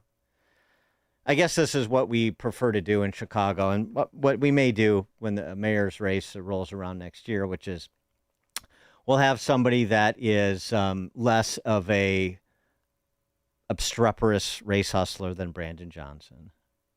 And they'll just sort of muddle along, being less overtly incompetent and antagonistic than a Kim Foxx was, than a Brandon Johnson is. And that's good enough. And so the pace of the city's decline will appear to have slowed just a bit. And people's spirits will be lifted just a bit because we no longer have the scourge of Kim Foxx, or we no longer have the scourge of Brandon Johnson. We don't really have any real desire to shift the paradigm in Chicago, or Illinois for that matter. We just want to be contented with beautiful lies that we've done something that at least provides the appearance of change, because appearance is all that really matters, not the substance. Because that's Eileen Burke, as far as I can tell. Keep your head down. Don't be publicly antagonistic, hostile, ignorant. Don't be spectacularly incompetent in high-profile cases. And that's the standard. Gentlemen's D performances are fine, as long as you come across as sort of Midwest pleasant and, as I said, not overtly offensive to the senses. Violence will not be tolerated. Violence on the CTA will not be tolerated. Just put up a few signs. Gosh, the solution was staring us in the face all this time. Sigh. It's news, opinion, and insight at the speed of your life. Streaming at 560theanswer.com on the AM 560 mobile app, or tell your smart speaker to play The Answer Chicago. Sunshine and 63 degrees in the QC Kinetics newsroom. A sanctions bill sponsored by the late Senator Lindsey Graham now has backing from both sides of the aisle in Washington. The bill would double the amount of tariffs on countries that continue buying Russian oil and gas. A lot of things been changed because of such people like Lindsey. And I'm really wanting to come here and to support his family and to be thankful from all our nation. Why? Because of Lindsey. Ukrainian President Volodymyr Zelensky last night, the bill passed the Senate on an 86-12 vote. The U.S. and Saudi Arabia say they launched airstrikes on Iranian-backed groups in Iraq. The attacks carried out late Tuesday come after Iran launched some ballistic missiles at U.S. forces in the Middle East. At least 13 are dead after Tuesday's major earthquake in Japan. Japan's prime minister says rescue teams are in a race against time. Here's Fox's Jonathan Savage. Prime Minister Sake Takaichi says people are still waiting to be rescued. Calling it a race against time, she promised all available resources are being committed. A shopping mall and a paper factory are among the locations being worked on. The quake hit the country's Kumamoto prefecture in the southwest yesterday with a locally reported magnitude of 7.1. 750,000 people have been sent to evacuation centres. More than 36,000 homes are without power, with temperatures reaching a humid 93 degrees. Jonathan Savage, Fox News. Minnesota officials this morning say more than 30 water systems in that state were the target of a cyber attack. The attacks happened Sunday and Monday. Right now, there are no requests for residents to change their drinking water use. State, federal, and the FBI are investigating. Here in the Chicago area, storm recovery continues. At least 4 tornadoes touched down in the Chicago area on Monday afternoon. Lansing, Country Club Hills, Hazel Crest, and Homewood communities, an EF0 tornado in Glen Ellen, and an EF0 tornado in Orland Park. 2 people were hurt, one critically, in a crash between an SUV and an ATV on the northwest side late last night. The driver of the ATV transported to Lutheran General Hospital, listed in critical condition. And Illinois students returning to school this fall will begin to see a bell-to-bell cell phone ban signed by Governor J.B. Pritzker yesterday. Students are distracted. Teachers sometimes have trouble getting students' attention. And, of course, the mental health impact that social media and phone usage are having on our kids. The new law provides a few exceptions for phone use during the school day. Chicago sports, Bears training camp, first practice underway today. Cubs jump all over the Cardinals 10-2, while the Yankees squeezed out a win over the White Sox 3-2. The news service of the daily podcast of Chicago's Morning Answer and the Sean Thompson Show at 560theanswer.com/podcast. A check of traffic and weather coming up next on AM 560. Gas prices in Chicago are riding like a roller coaster. They go up, they come down. Well, they come down a little bit, but then they go back up again. AM 560 wants to help ease your pain at the pump. Listen each weekday afternoon at 12:30 and 5:30 for the lowest gas prices around Chicagoland. And if you see a low gas price, let us know. Just text the word gas to 312-642-5600, followed by the price and location, and we'll share it right here on AM 560, The Answer. Each morning, the newsmakers and the news breakers shaping today's conversation are heard on the AlphaWealthGroup.com answer line on Chicago's Morning Answer. When you need answers about what's happening in your world, you turn to AM 560 The Answer. And when you need answers about how to prepare for and protect your retirement, you turn to the Alpha Wealth Group, now the proud sponsor of the AM 560 Answer line, right here on Chicago's source for news, opinion, and insight. AM 560 The Answer. Foundations of Freedom, a look at America's founding principles and the leaders who shaped our nation. During the War for Independence, General George Washington, the man we refer to today as the father of our country, led American troops through military defeat after defeat. And in the bitter winter of 1777, he wrote this somber note to a friend in Philadelphia. Quote, "You might have tracked our army from White Marsh to Valley Forge by the blood on their feet," end of quote. Many soldiers continued to march through the deep snows of Pennsylvania without shoes. Others suffered from disease, hunger, and freezing conditions. Nearly 2,000 of Washington's men died. Yet George Washington did not lose faith. Amid the hardship, loss, and uncertainty of Valley Forge, he turned to God in prayer. At a time when our nation once again faces division and uncertainty, may we follow Washington's example, kneeling humbly, praying faithfully, and asking God to guide the future of America. Welcome back to Ask Hasselius. This is the Sheriff's Office. We have a report of missing employees at Hasselius Mattress. Yes, Hasselius Mattress showrooms are employee-free. You're confessing? That's how we keep our prices way low. And through Monday, trade in your old mattress and take $248 off a queen and $348 off a king. Sounds suspicious. Free next-day delivery, too. Dispatch, I need a police escort for a Hasselius Mattress delivery truck to my house. Find an employee-free showroom near you at Hasselius.com. Progressive Insurance. Progressive can protect your home, auto, boat, motorcycle, ATV, RV, and more. In short, a lot of things. Bundle today at Progressive.com. 6:38, Team Hochberg Traffic Center time. For our friends in Lake County this morning, we understand that there's just dozens and dozens of traffic lights that are flashing red or dark, all related to the storms on Monday. And Lake County sheriffs tell us to tell you, treat them like four-way stops. Things are being worked on. There is significant power outages remaining in the north suburbs, and that is the cause of most of those delays this morning. Reagan, I-88, tap of the brakes eastbound between York and the Tri-State. Jane Addams, already slow eastbound Meacham to Route 53. Traffic is a service of Capital One. Earn unlimited double miles on every purchase with the Capital One Venture X business card. Big purchasing power means you can spend more and earn more. Capital One Venture X business card. What's in your wallet? Terms apply. CapitalOne.com. Chicago's Morning Answer continues next.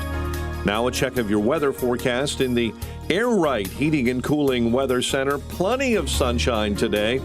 Just a little bit of wildfire smoke up there in a high of 82.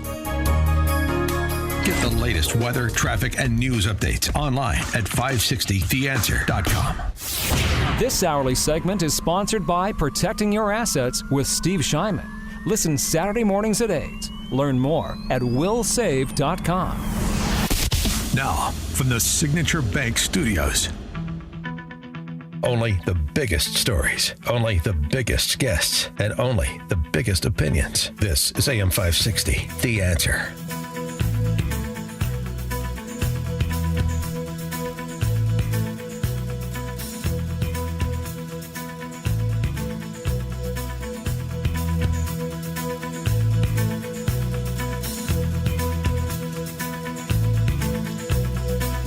Top of the morning, Dan Proft here, returning to that sad little man and his forthcoming testimony on the Hill today, talking about Tony Fauci.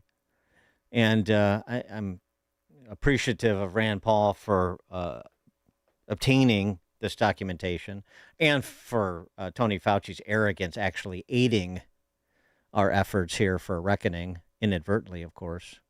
His arrogance did so much destruction, but at least it's also sowed the seeds of his own reputational destruction. It would seem, one would hope. And by the way, I see some on the left suggesting, how did they get his private diaries expressing outrage like there was some invasion of Tony Fauci's sacrosanct privacy? This was all done on government computers. This is a professional work product that was obtained by Rand Paul.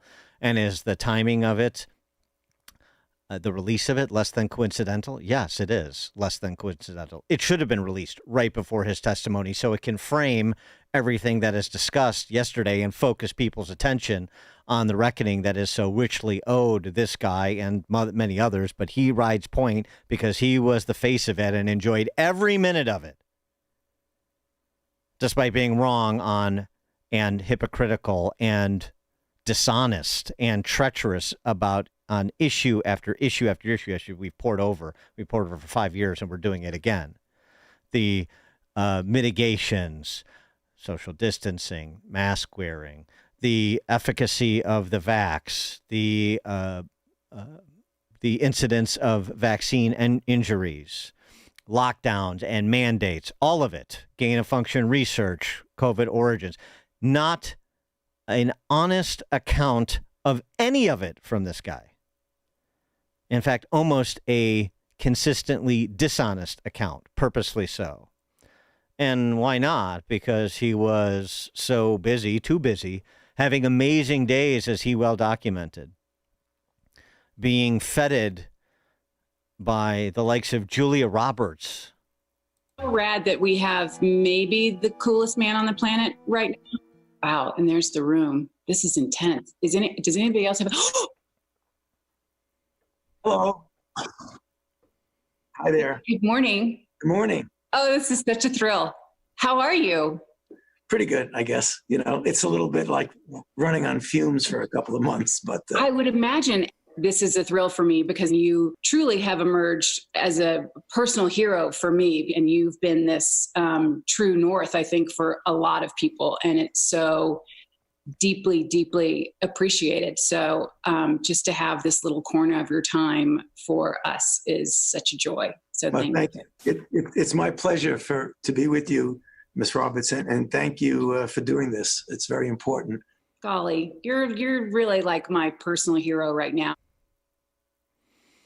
That was thorough. And when somebody else was finally introduced into the conversation, into the circle of closely held advisors of the president, Scott Atlas I'm talking about, then you had Fredo Cuomo, who I know is trying to reinvent himself on News Nation as some sort of centrist. But he isn't.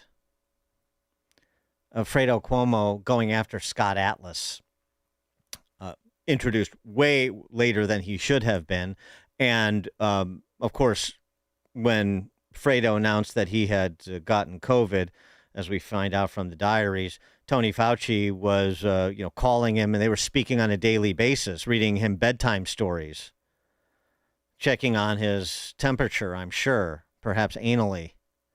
And thus, Cuomo was ready to go to attack anybody Fauci wanted attacked.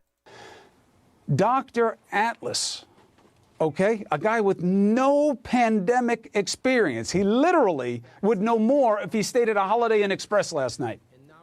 He's saying, hey, you in Michigan, these measures to help try to control the spread, fight back. Are you kidding me? Shame on you. What kind of doctor would tell people to rise up and resist the only kind of prophylaxis that can help them? What the hell is the matter with this person? Rise up. You rise up and do your job or get the hell out. How could you give this kind of advice? Of course, Fauci was being measured. He says, I don't agree with his position. This isn't Fauci's fight. The science is obvious. This is about Trump and the Trumpers.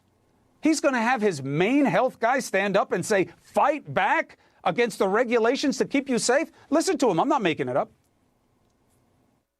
And this kind of isolation is one of the unspoken tragedies of the elderly, who are now being told, don't see your family at Thanksgiving. For many people, this is their final Thanksgiving, believe it or not. What are we doing here? What the hell are you doing here? Yeah, it could be their last Thanksgiving. If you expose them to people who aren't wearing masks, who aren't socially distancing, and haven't been doing so, and haven't gotten tested, because they somehow think they don't want to get in on the con of COVID. Yeah, and at the same time that Fredo was ranting and raving on CNN, his comrade over there, Jake Tapper, was having dinners with Tony Fauci at his home, we found out.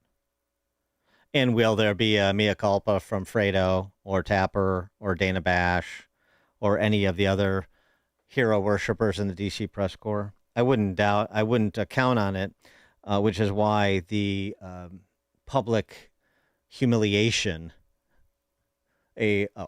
something akin to a walk of atonement, is what I am spoiling for today.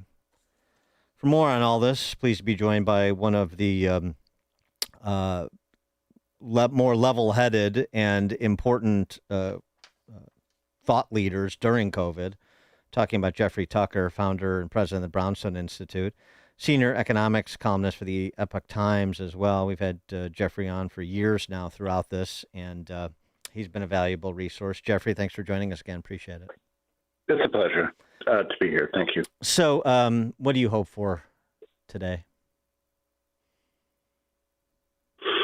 I'm not really expecting him to say much at all other than have a really intense case of amnesia. I think we are going to get a few more drops at the opening of the hearing. We're going to hear Rand's got a few more data points he wants to release, and but the humiliation is already done. Fauci is toast. His reputation is toast. But more importantly, everybody has celebrated him. Talk about the media and Hollywood and government officials and all the celebrity culture surrounding him is all just in tatters now. His fame has turned to shame, and nobody's going to be able to stop that. These diaries are a devastating document. You said at the beginning that they are not private diaries. They're a product of the NIH, and that is certainly true. My read on them, and by the way, anybody who's reporting on these things, I don't believe they've read them, because I am now on day 4 of reading them, and I still have, I think, another 100, 150 pages to go, but maybe I'm just reading them very carefully, but they're voluminous. What this was Fauci's first draft of his autobiography. Right. He was valorizing himself, but this is not just a private man and his private thoughts. He had a full staff working on this document. So he had somebody there to put at the day, what the number of cases are, what is the number of deaths, to screenshot the COVID project from the Atlantic, the latest data, to list all of his media appearances with incredible precision. So I'm just looking at it. I would say there may have been, if you include the number of people that are involved in screening media appearances and setting them up and that sort of thing. So you got to figure there's probably 2 or 3 people involved in that at minimum. But I think there are probably 4 or 5 employees from NIAID involved in the writing of this document. So in total, we're talking about 10, 12 people who did nothing but serve as sort of courtiers to the great man to burnish his brand. There's a couple of things I want to say to help people understand what's going on here. One is that this burnishment of his brand, it was all misdirection, because he was. That's my interpretation, is that he was afraid of being found out for his role in funding the gain of function research that created a global pandemic. He never wanted the news about COVID to come out. And once it did, he panicked and commissioned a paper claiming that it was the spillover. They're not a natural spillover. And all the rest of everything he did was designed as a kind of cover-up. I mean, it's the oldest rule in public relations, that if there's something bad about you that's going to come out, that's in the background, you want to gather around you as many fans as possible, and that's what he did. But now here's the other part that I wanted to mention that for people need to understand. The reason he was famous and loved, and there were cupcakes and bobbleheads and all this stuff, the reason for this was not because he's a great man. He's glib, and he's good on media. He does as many as 8 to sometimes 12 and sometimes more media appearances a day. Instead of reading the science, instead of talking to actual specialists and people, he did nothing but media the entire time. The reason why he was so loved, and this is obvious once I say it, but people don't actually say it, is that he set himself up to be the foil to Trump. Yeah, so if you don't so that's very obvious to say it, but it still has to be said that this was the reason for his fame and his love and the deliberate creation of this sort of personality cult around this guy was because they all knew that he was the foil to Trump. Now, how did they know that? It's because he talked to all of them off record and said, Trump's a jerk, Trump's scary, Trump is Hitler. He says this in the diary that he's Hitler. And so they all knew that was his view. We had a little game going on with the national media. You understand what I mean? It was a little game of footsie under the table that he was playing with these people, and they played along. So they're just as culpable. So they all knew that his idea was that he was tricking Trump into destroying his own economy, to making some really bad decisions in the last year of his first term, and with the help of mail-in ballots, would help in overthrowing Trump. And he that was the idea. Media knew that, so they manufactured a fake. Well, that's what right. He was Trump was Bane and he's Batman. I mean, this was here's the hero, here's the foil, and you see this early on in what was released, because in April of 2020. You have an account from Fauci, in his own words, of Deborah Birx getting excoriated by Trump. You're destroying the economy with the proposed lockdowns and so on and so forth. You lied to me. You betrayed me. Yes. I never should have listened to you. Right. And then Fauci said to Birx, "Don't worry, the people will love us." That's exactly what happened, and I feel really bad. Trump was kind of trapped in a number of directions. The more popular he became, the more difficult it became for Trump to not to listen to him, and he should have fired him right away. But he was a little nervous too, because he was in political trouble. So this is a kind of a brilliant scheme that Fauci had going, but. The incredible thing about this is this is not like the media was not being tricked. That's my point. This is all, any more than they were tricked by Biden's mental acuity, the decline in mental acuity. No, they were all playing along with a big theatrical thing they're putting on for us, and treating us like we're all idiots. So we're supposed to, and every day, every hour, for years, we heard about a genius this guy is, especially in the first year or two. And they knew it wasn't true. They knew that he wasn't following the science. I mean, they knew that he was just nothing other than a media performer. And by the way, you know that he was never really in charge of anything. He was one member of many on the coronavirus task force, right? That was it. He was nothing, but he hogged the spotlight. Well, that was his out. That's his out, though, because every time you say, "Well, why did we do this? Why do this?" Oh, hey, all I do is do recommendations. I didn't, you know, the fact that he was the most vociferous and the dominating face of all of these policies, vociferous proselytizer and dominating face. Whoa! I'm Pontius Pilate over here. Well, it wasn't my call to do social distancing or masks or vax mandates or lockdowns. And that is also belied by the text of the diaries, because you have many occasions where he's calling up Bill de Blasio, shut the bars, shut the restaurants, shut the bars, shut the restaurants. That's his number one theme. He hates bars and restaurants. I don't know what this guy's problem is with bars and restaurants. Except the ones that he goes to when they applaud him as he enters.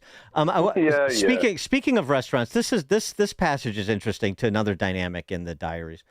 November 17th of 2021, I was nervous all night about having gotten infected in the very crowded restaurant, despite the fact that vaccination proof was required to get in. I'm well aware many people who are vaccinated are still getting infected, and that worried me a lot. So the disconnect, it's one thing to have emails that he can't necessarily control, but the passages he could have, he is saying something, you know, in his diaries, in the, you know, as you say, documentation for his forthcoming autobiography, very different than he was saying publicly at the time. And to allow himself to have that exposure of a written record that conflicts his public statements is sociopathic to me, or incompetent. But it's even worse. You quoted something from November.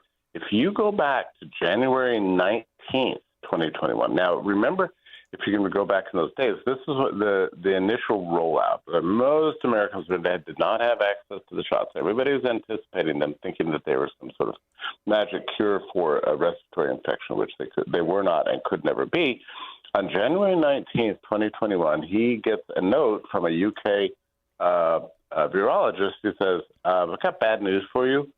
The shot is reducing in its effectiveness by 2 and 3, 4 and 5 times in light of the new variant, right? And in light of the mutation, which at that time was Delta. And Fauci reports this. He says over the next 2 or 3 days, he says, you know, I'm beginning to realize that this Delta mutation begins to dominate. These shots will be useless. Okay, so this is in the third week of January of 21. Most people that did not have anything quite close to access to these things.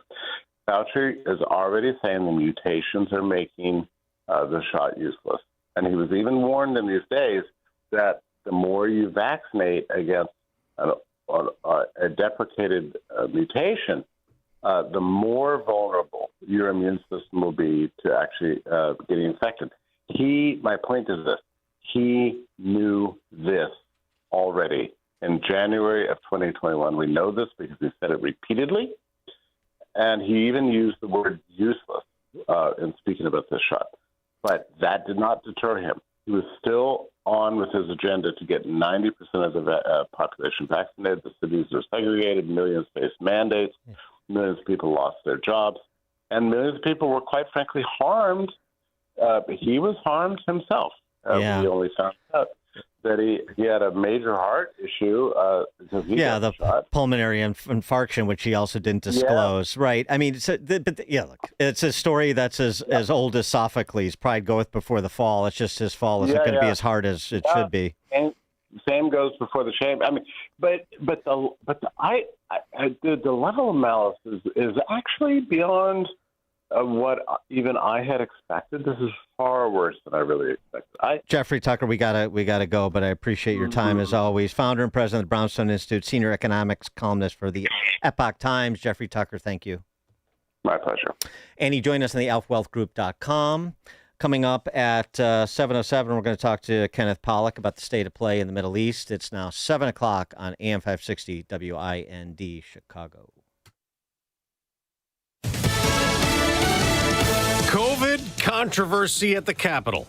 I'm Dave Anthony, Fox News. Dr. Anthony Fauci will be at a Senate hearing this hour. Fox's Chad Pergram is there. He's going to be asked questions about his diaries, the start of the pandemic, what started it, did it come from the lab, did it come from a bat, questions about the pandemic, and also if you look at some of these diary entries, whether or not he was more focused on trying to get attention for himself compared to trying to address the pandemic. Fauci's private diary has been made public ahead of the hearing by the Republican senator who has sparred with the doctor at hearings in the past. Rand Paul said that he just wants the truth. He said so long as he says what's the truth, that's fine. But he says if he says something new here and something that is contradictory or he doesn't tell the truth, keep in mind that that is not handled by that pardon extended by former President Biden. Last night, the Senate gave initial approval to a Russia and Iran sanctions bill named for late Senator Lindsey Graham, who'd been pushing it.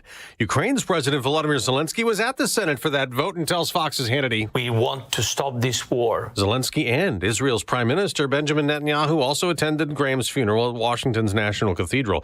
The late senator will be laid to rest today after another funeral in South Carolina. And Zelensky and Netanyahu also met with President Trump. And the Israeli leader also tells Fox's Hannity it was a great discussion. We don't want to see this fanatic regime in Tehran have nuclear weapons to threaten every American. And to threaten the peace of the world and to threaten the existence of Israel. So we have a common goal. This as fighting flares back up. U.S. Central Command says Iran launched ballistic missiles in an attack on American forces, but all were intercepted. The Iranians confirm attacking a U.S. military base in Jordan. American forces have also worked with Saudi Arabia to strike sites in Iraq used by Iran-backed militias. That's Fox's Jonathan Savage. Oil prices surging back up more than 4%. America's listening to Fox News. 64 degrees, a little bit of sunshine at 7:02 on AM 560. The Answer. Good morning. I'm Mike Scott. Storm recovery continues throughout the area. ComEd says about 80,000 remain without power. NIPSCO in northwest Indiana reports about 3,500 homes in the dark. The body of a contractor who became trapped in a storm sewer beneath a Downers Grove street as storms swept through the area Monday has been recovered. The missing contractor, who has not yet been identified, was found around 5 p.m. yesterday afternoon, pronounced dead at the scene in Downers Grove. The DuPage County Coroner's Office will determine the cause and manner of death. Another new name set to run for mayor of Chicago. You've heard Dan talk about it this morning. John Kelly, no stranger to politics in spite of never running for office. Kelly, a longtime lobbyist for organizations like the White Sox and the Bally Corporation, is launching a campaign for Chicago mayor. And in anticipation of that campaign, Kelly joined WGN. It says he has deregistered as a lobbyist and is circulating petitions. Serving Chicago and being a part of Chicago is in my bloodlines and in my families. I come from Chicago police officers, and my sister was a Chicago public school teacher. But the number one thing I have is a fire in the belly to do this job, because the mayor's job is an extremely difficult job. Also this morning, Mayor Brandon Johnson is circulating petitions, or more accurately, people close to him are circulating those petitions, in spite of not having officially said he's running. But he is sounding more like a candidate. There are a number of individuals that are eager to continue the progress that we've made over the course of my first 3.5 years. At least 12 have already launched campaigns or shown serious interest in running in the February 2027 primary. Chicago sports. Seiya Suzuki, Ian Happ, Nico Horner drive in 2 each in the Cubs win over the Cardinals 10-2. Yankees beat the Southsiders 3-2, who see their lead over second-place Cleveland slip to 1.5 games. And the Bears have their first practice at Hallis Hall today. The news, a service of the AM 560 store. T-shirts, hoodies, and more when you go to to 560theanswer.com/store. A check of traffic and weather on the way next on AM 560. Alex Marlow explains what Graham was all about. Overall, he was the exact type of person you would want on your team when you agreed with him, and he was a very tough person to disagree with because he did have that rhinoceros skin where whenever he would call people out, he'd be able to do it without fear of any reprisals, without fear of any backlash online or elsewhere. He had the courage of his convictions. The Alex Marlow Show, afternoons at 3, right before Sean Thompson at 4 on AM 560. The Answer. Most investments today feel like second jobs. Real estate, you're a landlord. Stocks, you're a day trader. Crypto, you're a full-time researcher. You've got a life to live. Your investment should help you live it. That's why more Americans are choosing gold. Noble Gold has helped thousands protect their future with real physical gold. Visit NobleGoldInvestments.com to get your free wealth protection kit. That's NobleGoldInvestments.com. Past performance may not be indicative of future results. Investing in precious metals, including gold, involves risks. Consult with your tax attorney or financial professional before making an investment decision. Your kitchen's outdated. Your bathroom feels cramped. Every day you wait, prices go up. And you keep living in a space that doesn't work. At Forever Remodeling, one team handles everything. Design, planning, and installation, start to finish. We show you your new space in 3D before we ever break ground. No surprises. With flexible financing options, the home you want is closer than you think. Visit foreverremodeling.com. That's the number 4everremodeling.com to schedule your personalized in-home design consultation. Foundations of Freedom, a look at America's founding principles and the leaders who shaped our nation. During the War for Independence, General George Washington, the man we refer to today as the father of our country, led American troops through military defeat after defeat. And in the bitter winter of 1777, he wrote this somber note to a friend in Philadelphia. Quote, "You might have tracked our army from White Marsh to Valley Forge by the blood on their feet," end of quote. Many soldiers continued to march through the deep snows of Pennsylvania without shoes. Others suffered from disease, hunger, and freezing conditions. Nearly 2,000 of Washington's men died. Yet George Washington did not lose faith. Amid the hardship, loss, and uncertainty of Valley Forge, he turned to God in prayer. At a time when our nation once again faces division and uncertainty, may we follow Washington's example, kneeling humbly, praying faithfully, and asking God to guide the future of America. Well, it's official. My friends have all switched to Pure Talk because I told them they could save a bunch of money on a super reliable high-speed network with unlimited data. And because they're my friends, they trust me. As for the rest of you, well, Pure Talk understands that even though you might like me, you're not just going to take my word for it, nor should you. For that reason, and for a very limited time, Pure Talk is offering any of their plans for just $15 a month for the first 3 months, including their top-tier unlimited plan that normally sells for $65 a month. Think of it like a test drive, a super simple way to save $150 while you kick the tires on Pure Talk's blazing fast network, and a fine way to see for yourself why I switched from Big Wireless, along with a few 100,000 of my closest friends. Dial pound 250, say Mike Rowe, and be connected to Pure Talk's friendly U.S. customer service team. Again, dial pound 250, say Mike Rowe, and let the savings begin. 7:08. Let's get an update on the roads. Team Hochberg Traffic Center time. Injustice, 88th Avenue northbound between 79th and Archer shut down due to a gas leak. In Monee, Will County, storm damage has closed Court Street east and westbound. There are delays on the Metro North Central service line inbound from Antioch as trains have been delayed and rescheduled. And the Jane Addams is closed due to an overturned semi. Actually, an entrance ramp is closed due to an overturned semi. Eastbound on the on-ramp from Lee Street, 2,000 pounds of food products spilling all over the roadway. Again, that's an entrance ramp from Lee to the eastbound Jane Addams toll road that's shut down. Chicago's Morning Answer continues next. And up next, a check of the morning forecast in the Air Right Heating and Cooling Weather Center. Today, expect abundant sunshine with hazy skies due to wildfire smoke, reaching a high of 82. Tonight will bring a clear sky with a low of 64. Tomorrow, anticipate a transition from sun to clouds with temperatures peaking at 88.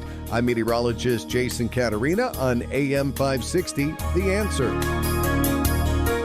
Get the latest weather, traffic, and news updates online at 560theanswer.com. Now, from the Signature Bank Studios, this is Chicago's Morning Answer with Dan Proft on AM 560, The Answer.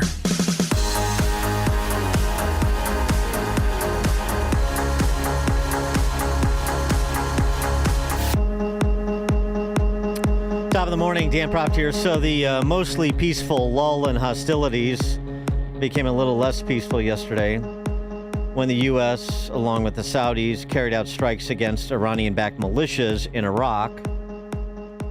Iraq's paramilitary Popular Mobilization Forces, dominated by Iranian-backed Shia militias, said at least 20 of its members were killed in the U.S.-Saudi strikes on its bases. And, you know, the Saudis are also taking incoming from the Iranian-backed Houthis out of Yemen as well earlier this week.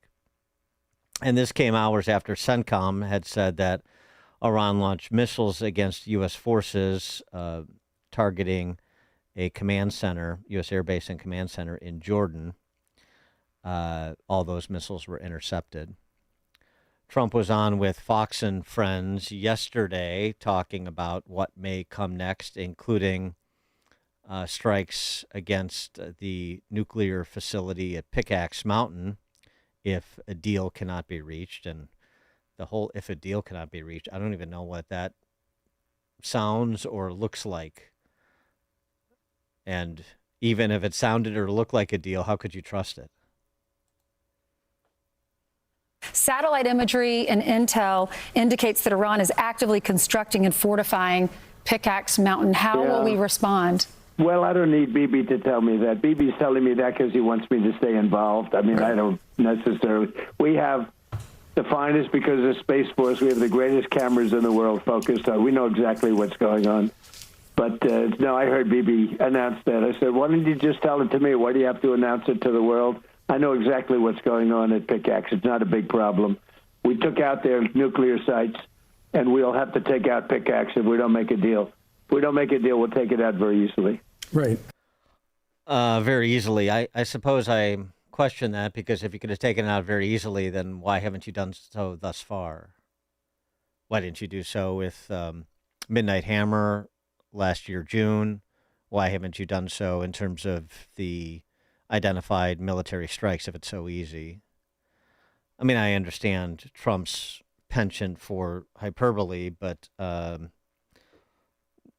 doesn't mean that he shouldn't be challenged with sobriety. Kenneth Pollack is the Vice President for Policy at the Middle East Institute. He joins us now. Kenneth Pollack, thanks for being with us. Appreciate it.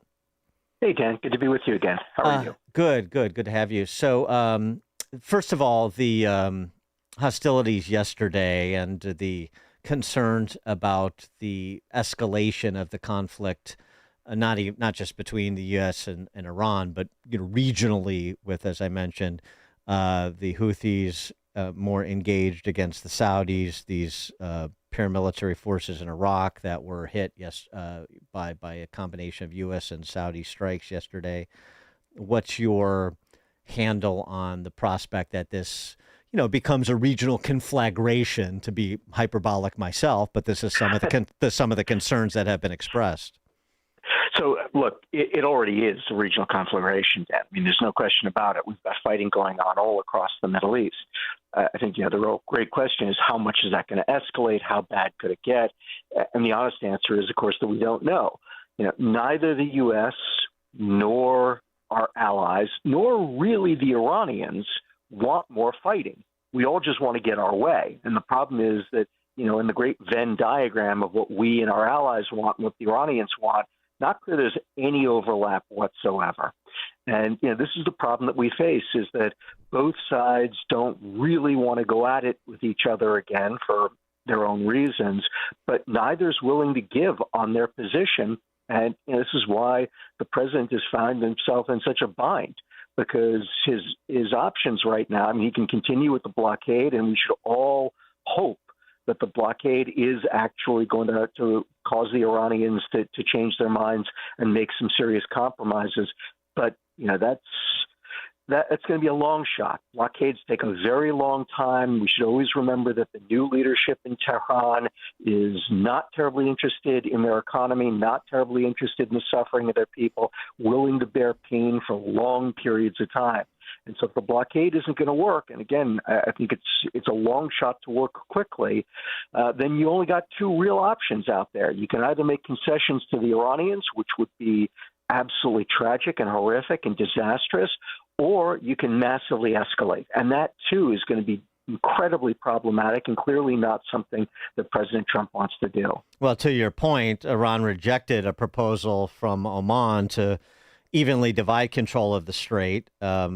So they want more control than the Omanis would ostensibly have, even if that's something that we signed off on, but it didn't get to that stage. So it speaks to sort of what you were saying, and clearly Iran's posture, which is almost daring Trump to escalate. Yeah, exactly. And what we should also keep in mind, you did a nice job of laying out all the different things that have gone on just in the past few days around the region, and we got to recognize that while we tend to focus on the negotiations between the U.S. and Iran, or between the U.S. and Iran indirectly through the Omanis and the Pakistanis and the other mediators, the Iranians are conducting simultaneous negotiations with all of our allies in the Gulf and probably the Jordanians and maybe some others as well. The Iranians are trying to extract all kinds of concessions. And we should always remember, the Iranian regime is a criminal enterprise. They have been engaged in massive blackmail for 47 years, right? Since taking our hostages. They hold hostages for ransom. They now have the best hostage in the world in the Strait of Hormuz, and they're trying to extract concessions from all of our allies, basically massive cash payments. And so while some of what's going on is directly about us, in many cases, what the Iranians are often doing is they're really trying to put pressure on our allies in these sidebar negotiations.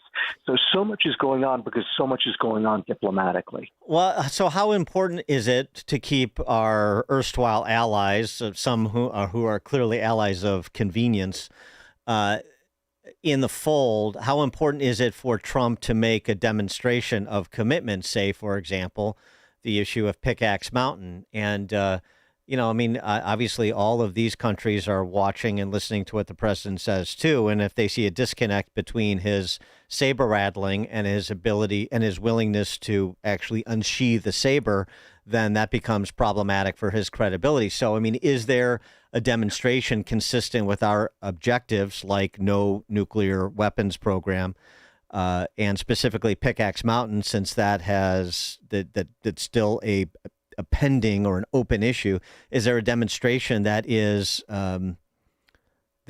important to make with respect to that facility? Yeah. So first, I want to say you've got it exactly right, which is that what our allies have seen over the course of this war is the U.S. not be willing to do what they didn't want us to get into this war, and when we got into the war and they got dragged into it, they want us to take out the Iranian regime. It's clear we're not going to be willing to do that. So you're exactly right. They want a demonstration of American resolve that we're not going to abandon them to Iranian blackmail. Now, is Pickaxe Mountain the target that they really have in mind? Probably not. I think the strikes that we've been mounting, these retaliatory attacks that we've been mounting, they absolutely are what the Gulf allies and our other allies in the Middle East want to see. But the truth is, what they really want is they want to see the United States reopen the Strait of Hormuz and make it clear to the Iranians that you're not going to be able to close it.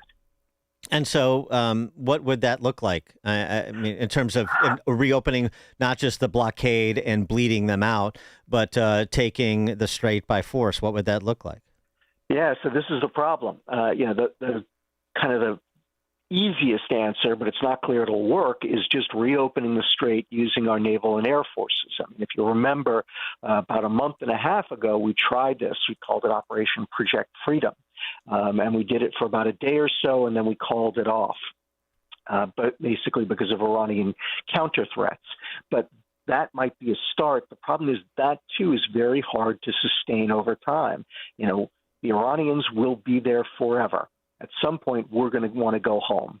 And the Iranians will always use that as a card against our allies. So as you're kind of pointing out, and this is what I was talking about before when I was talking about military escalation, then you get into things like, all right, are we going to put ground troops on the northern shore of the Strait of Hormuz, which, would certainly be a great demonstration of our resolve. But now you've got American ground troops in Iran. There's going to be casualties. Very hard to know where that takes you. And I think it's very clear that President Trump has no interest in going down that road. So this is why we've got ourselves caught in this kind of a dilemma. Is there, this has been discussed, and we've discussed on this program with other geopolitical experts too. The IRGC, they have these essentially military outposts around the country, and particularly in and around Tehran. Is there a reason that those posts can't be taken out and the IRGC along with them? Is it strictly a matter of projected collateral damage and the sort of the global response to prospect of collateral damage, or what? So for the first, month and a half, the Israelis were going after all of those things.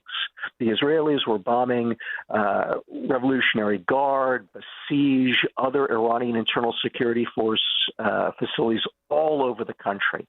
And, not just big garrisons. They were going after little checkpoints. They were going after everything they possibly could, really in an effort to try to destabilize the regime, right? To prevent the regime from stopping the people from launching another revolution. And, I'm sure that they killed a bunch of Revolutionary Guards, but at the end of the day, it didn't work. It didn't cause enough pain to the Guard to get them to back down, and it didn't cause enough damage to the Guard and the other internal security forces to enable the people to rise up. Because, remember, at the end of the day, what the regime relies on is a bunch of guys with guns. And, they don't have to be in buildings, and it's very, very hard through air power to kill enough of them to have a real impact.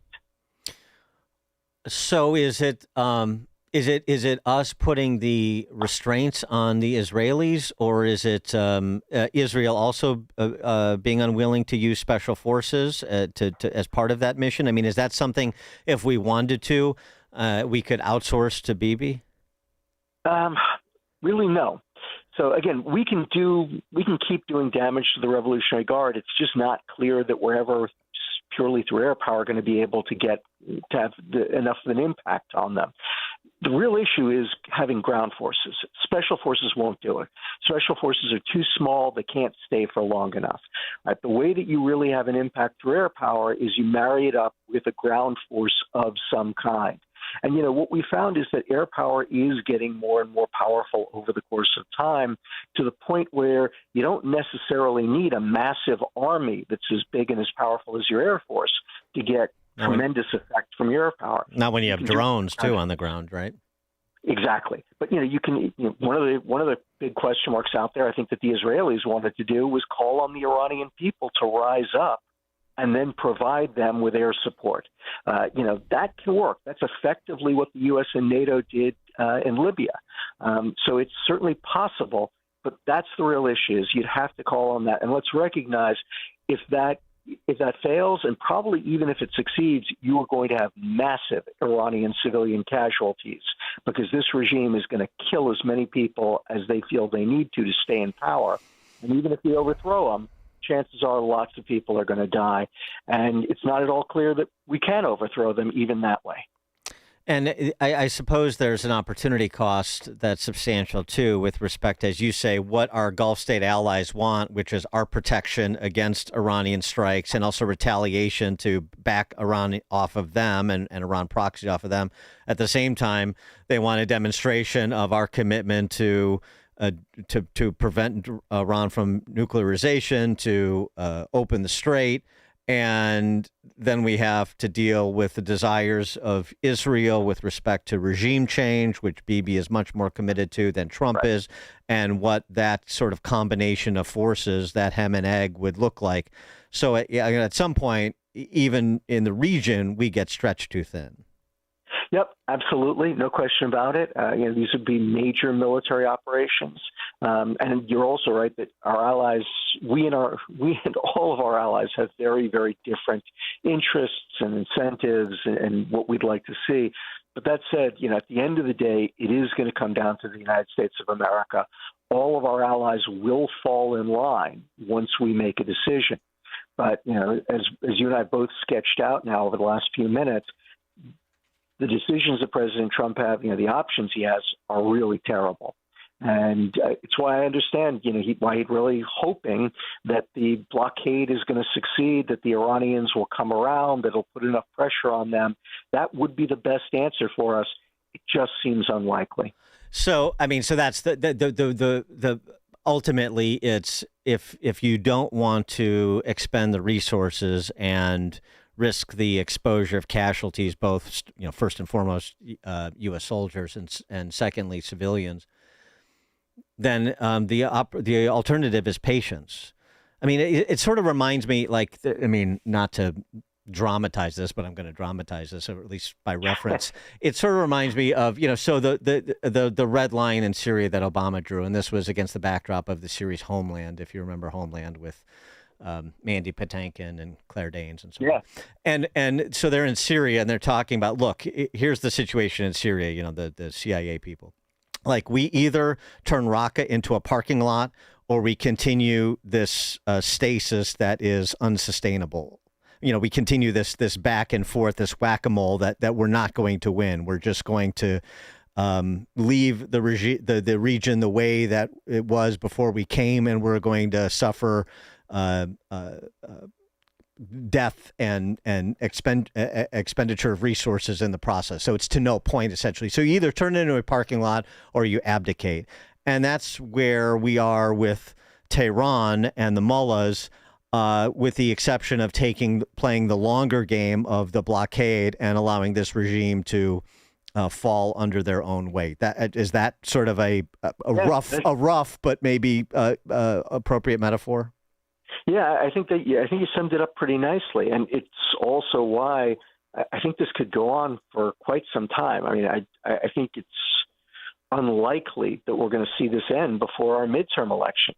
And, I think there's no question President Trump would like to see it end before then. But I think that, for exactly the reasons you just sketched out, he's more likely to let this go. He'll try different things. We could see some escalations between now and then, but I don't think we're going to see anything major, either in terms of concessions or massive military escalation, certainly before the midterms. And then after the midterms, then again, it becomes a question of, all right, well, what's the forcing function, right? Is there something out there that would make the president decide, all right, I got to do this or that, or make the Iranians decide I'm going to do this or that? So it's why this thing could drag on for quite some time. And so when Trump talks about, pending a deal and trying to make a deal, he just wants to keep that. He knows you can't make a deal with these people, but he just needs to keep that out there for the appearance of we're trying to work on things, diplomacy. It's not just military. And keep that out there as a possibility, even though it is sort of a facade. Yeah, so that's certainly true, Dan. I can't speak to whether or not I think the president going into this definitely wanted a deal.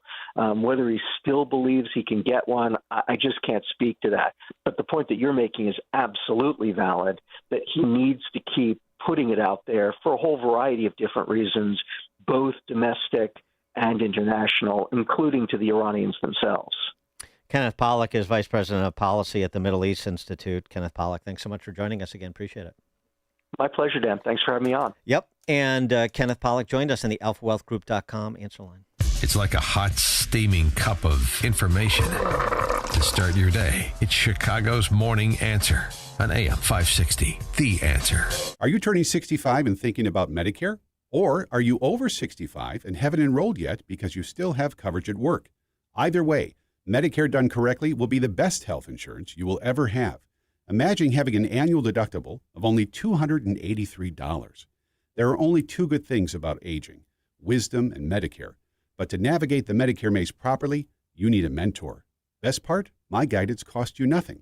Call me. I can help. If you're tired of calling a bureaucrat at an 800 number to help you navigate Medicare, then you need a local expert on your side, your own health insurance mentor. C. Stephen Tucker from healthinsurancementors.com is someone I know and trust. He's a 30-year licensed broker who's been educating our listeners for more than a decade. Steve, how can our listeners get in touch with you? Thanks, Dan. They can visit healthinsurancementors.com or call me directly at 630-674-1551. That's 630-674-1551. Have you ever wondered, with all the different religions and interpretations of the Bible, how you can be sure that you're on the right path in your spiritual journey? The powerful new book, You and God by Peter Philippi, helps you answer this question and discover how to establish a truly personal relationship with God through biblical understanding and faith. Get your copy of You and God by Peter Philippi today by visiting pbmusa.org. That's pbmusa.org. Well, it's official. My friends have all switched to Pure Talk because I told them they could save a bunch of money on a super reliable high-speed network with unlimited data. And because they're my friends, they trust me. As for the rest of you, well, Pure Talk understands that even though you might like me, you're not just going to take my word for it, nor should you. For that reason, and for a very limited time, Pure Talk is offering any of their plans for just $15 a month for the first 3 months, including their top-tier unlimited plan that normally sells for $65 a month. Think of it like a test drive, a super simple way to save $150 while you kick the tires on Pure Talk's blazing fast network, and a fine way to see for yourself why I switched from big wireless, along with a few 100,000 of my closest friends. Dial pound 250, say Mike Rowe, and be connected to Pure Talk's friendly U.S. customer service team. Again, dial pound 250, say Mike Rowe, and let the savings begin. Well, it's official. My friends have all switched to Pure Talk because I told them they could save a bunch of money on a super reliable high-speed network with unlimited data. And because they're my friends, they trust me. As for the rest of you, well, Pure Talk understands that even though you might like me, you're not just going to take my word for it, nor should you. For that reason, and for a very limited time, Pure Talk is offering any of their plans for just $15 a month for the first 3 months, including their top-tier unlimited plan that normally sells for $65 a month. Think of it like a test drive, a super simple way to save $150 while you kick the tires on Pure Talk's blazing fast network, and a fine way to see for yourself why I switched from big wireless, along with a few 100,000 of my closest friends. Dial pound 250, say Mike Rowe, and be connected to Pure Talk's friendly U.S. customer service team. Again, dial pound 250, say Mike Rowe, and let the savings begin. AM 560, The Answer.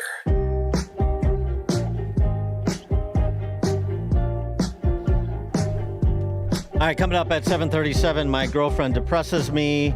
I can't talk to my wife about money and other reasons why Dan Proft is single. 7:37. Now we check the headlines with Mike Scott. 7:32 in Chicago, 64 degrees and sunshine. Storm recovery continues this morning. As of this morning, we have over 2,300 people on the ground, utility workers, across our most devastated areas. 1,200 of them are outside of the region, called in to help support our response. This morning, ComEd tells us about 78,000 customers remain without power. About 3,000 customers in northwest Indiana who are serviced by NIPSCO remain without power. The body of a contractor who became trapped in a storm sewer beneath a Downers Grove street as storms swept through the area Monday has been recovered. Missing contractor who has not been identified was found around 5 p.m. on Tuesday. The DuPage County Coroner's Office will determine a cause and manner of death. American Airlines requested a ground stop nationwide Tuesday evening. The FAA confirmed, and it was lifted a short time later. A spokesperson says it was a technology issue. Planes that were already in the air were able to land, but no flights were able to take off until that issue was resolved. Attorney General Kwame Raoul has joined an Illinois lawsuit against the federal government, trying to secure over $1 billion in funds previously appropriated by Congress. The core complaint of the suit is against the withholding of federal funds based on conditions that states share voter rolls. Are again trying to impose unrelated and unlawful conditions on funds that Congress appropriated for the states to prepare for and respond to emergencies, including acts of terrorism. Illinois receives about $40 million a year in Homeland Security grant funding for states and municipal governments to prevent and prepare for response to acts of terrorism. A 4th of July weekend shooting in Gary has claimed a second life after a 51-year-old man who was critically injured in the attack died from his injuries. The victim, identified as Raymond Delgado Israel Olivas, is accused of taking part in that deadly shooting and faces several felony charges. Chicago sports. Cubs over the Cardinals 10-2. Yankees beat the Southsiders 3-2. Bears training camp is underway with the first practice scheduled this morning at Hallis Hall. The news service of Blindster.com. Tired of overpriced blinds? Blindster makes custom blinds simple and affordable. You measure at home, install yourself, save big. No retail store markup at Blindster.com. Up next, a check of traffic and weather on AM 560. Sean Fest returns on August 28th at the Westin Chicago Northwest in Itasca. Be a part of a live, on-location broadcast of The Sean Thompson Show, including a performance of the national anthem, followed by live music, food, drinks, and an opportunity to meet Sean Thompson. Registration is free. Go to 560theanswer.com/SeanFest. That's 560theanswer.com/SHAUN Fest. Sponsored in part by Class A Insurance, owned by Thomas Iacenta. Do you owe $10,000 or more to the IRS like Mark? I've been doing home remodeling for 30 plus years, but the economy crashed. I wound up losing my home, losing my job, and on top of that, owing the IRS a ton of money. I owed the IRS $114,000. It really, truly was the worst part of my life. Then Mark found tax relief advocates. On news radio, I heard about TRA, and I thought, what's the worst that could happen? So I picked up the phone and I called them. When it was all said and done, TRA settled my $114,000 debt for $100, and I'm telling you, I was ecstatic, could not believe it. Would recommend TRA to anyone. If you owe 10 or even hundreds of thousands of dollars to the IRS, don't lose hope. Do what Mark did and call TRA for a consultation. But TRA did, they gave me a second chance, and I'm forever grateful. Visit TRA.com or call 800-575-8924. 800-575-8924. That's 800-575-8924.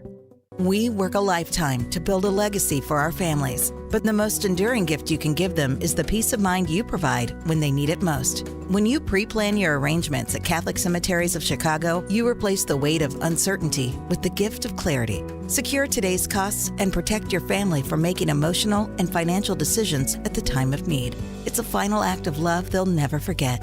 Visit CatholicCemeteryChicago.org or call 708-236-5400. Have you been watching gold and silver lately? Hard to ignore. Back in January of 2025, silver was under $30 an ounce, and now it's more than doubled. Again, not bad, right? Some experts say this bull market is just getting started. Others say it's a good time to take some money off the table. Either way, whether you're buying or selling, Fox Valley Coins in Naperville is the place to go. They stock large quantities of all the major bullion coins and bars. And here's what sets them apart. Unlike places that only pay melt value, Fox Valley Coins pays more for high-grade coins and scarcer dates. That's real money left in your pocket. They also buy scrap sterling flatware, jewelry, silver-plated items, and old proof sets. And they specialize in U.S. and foreign collector and investment coins and currency, both buying and selling. Fox Valley Coins, one light north of I-88 on Route 59 at Ferry Road in Naperville. Family-owned with integrity since 1981. The TV tide is turning, and millions of Americans are tuning to Salem News Channel. For breaking news, common sense analysis, and the conservative voices leading the conversation, SNC delivers the stories that matter most. Watch Scott Jennings, Larry Elder, Mike Gallagher, and many others tackling the issues facing our nation.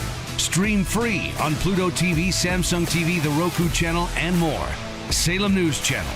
The news you want, the perspective you trust. Sponsored by Progressive Insurance. Protect your family, your phone, and your furry friends with life, electronic device, and pet health insurance. Team Hochberg Traffic Center time. Commuters on the J. Adams toll. If you're coming from Lee Street, your eastbound I-90 on-ramp from Lee completely shut down. Rollover semi, police and wreckers on the scene there. Veterans toll, an accident on the exit ramp. It's the off-ramp to the Army Trail toll this morning, and report of an accident in West Chicago, gumming up the intersection of Crest and Roosevelt. Traffic, a service of Salem Surround, a local digital marketing agency. Surround your target audience by going to surroundchicago.com today. Chicago's Morning Answer continues next. And up next, a check of your morning forecast in the Air Right Heating and Cooling Weather Center. Plenty of sunshine, a bit of wildfire smoke with a high of 82. Get the latest weather, traffic, and news updates online at 560theanswer.com. This hourly segment is brought to you by Goldilocks, offering 24/7 security solutions for homes and businesses. Call them today at 708-889-5600. Now, from the Signature Bank Studios. Time now for another reason why Dan Proft is single. Top of the morning, Dan Proft here, gathering. The Free Press has this Dear Abby column. It's not Abigail Van Buren, it's Abigail Schreier. She wrote the book Irreversible Damage, Bad Therapy. So it's a little bit less sentimental than your more well-known Dear Abby columns. Anyway, sort of interesting. This letter she got, the Dear Abigail. My girlfriend depresses me. And I've been dating this dude writes, he's a 39-year-old dude, and his name is Daniel, not me. Well past 39. He writes, I've been dating a lovely, non-toxic 34-year-old woman for 6 months. What a dink. Unlike other women I've dated in the past, she doesn't have any apparent red flags. She's a wonderful partner. She gave me an amazing gift for my 40th birthday. She had contacted friends and family, even those she didn't know. Perhaps it's a little aggressive. But anyway, put together a beautiful book with all their nice words about me. She's there for me when I need her. She wants to hear about my life. She's objectively the best partner I've also had. She's also family-oriented, wants children, shares many of the same values that I do. So why do I always feel so exhausted and depressed after we hang out? I sometimes feel like our conversation doesn't flow as easily as I want it to. I'm easily triggered when I say something, anything that doesn't get an immediate response, or when we're cooking dinner together. And I try to banter, but I'm met with mostly silence. She tells me she needs to focus, that she wants the output of anything she does to be top-notch. But I feel unseen and unheard when my words aren't being met with more words. I feel the energy spiraling out of me, and I leave our interactions often more depressed than I was before they started. I want to get married. I want to have a family. I'm nearly 40, but I'm afraid of being trapped in a marriage where I feel like I can't express myself in the way I typically like to, with consistent conversation. I wonder if I could find someone who would make me happier, who I'd feel more comfortable with. I've had that in the past, but other worse red flags doom those relationships. I know I might be the problem here. Do you think? But I also wonder if getting out is a better strategy, and yet I also worry I will just find a woman who gives me the type of communication I'm looking for, but has other challenges, and then I'll go through the same cycle over and over again. What should I do? Abigail says, we've all been there, and so on and so forth. Stop listening to the relationship gurus. There's no great unlockable mystery about why you find your overall wonderful partner difficult to talk to. Blah, blah, blah. You admire her, you're grateful for her, you may even feel protective of her, but you do not enjoy being with her. That's not fixable. Let her go. This is a situation where I'm actually would provide the same advice to the 34-year-old woman. You're the man in the relationship. Did you listen to this guy? The word choices about feel unseen and unheard, non-toxic, I get triggered. He's the chick in the relationship. This is the whole, the inverse of the hot versus crazy axis. You know, that great scientific breakthrough for which a Nobel Prize should have been awarded, or it may still be. If you're more than 8 hot and less than 3 crazy, then you're dating a dude. And you should recognize that. So if this 34-year-old woman needs to recognize that she's dating a chick. And the fact that you have this woman who does these great things and is so considerate and so forth, and she chose this guy, this male impersonator, why don't you just move to Hinsdale already? This is what I'm talking about. This is what they go for. These soy boys. Why even bother? All right. That's my take. Feel free to opine on the topic. 312-642-5600, alphawealthgroup.com. Call and text line. One more, dear Abigail, that is. I can't talk to my wife about money. My wife and known each other for 20 years. We've been unable to talk about money without fighting for all of those 20 years. She wants to spend without regard to our budget. I want to save. We have 2 daughters who are in 2nd and 3rd grade. I worry about paying for college, camp, cars, everything.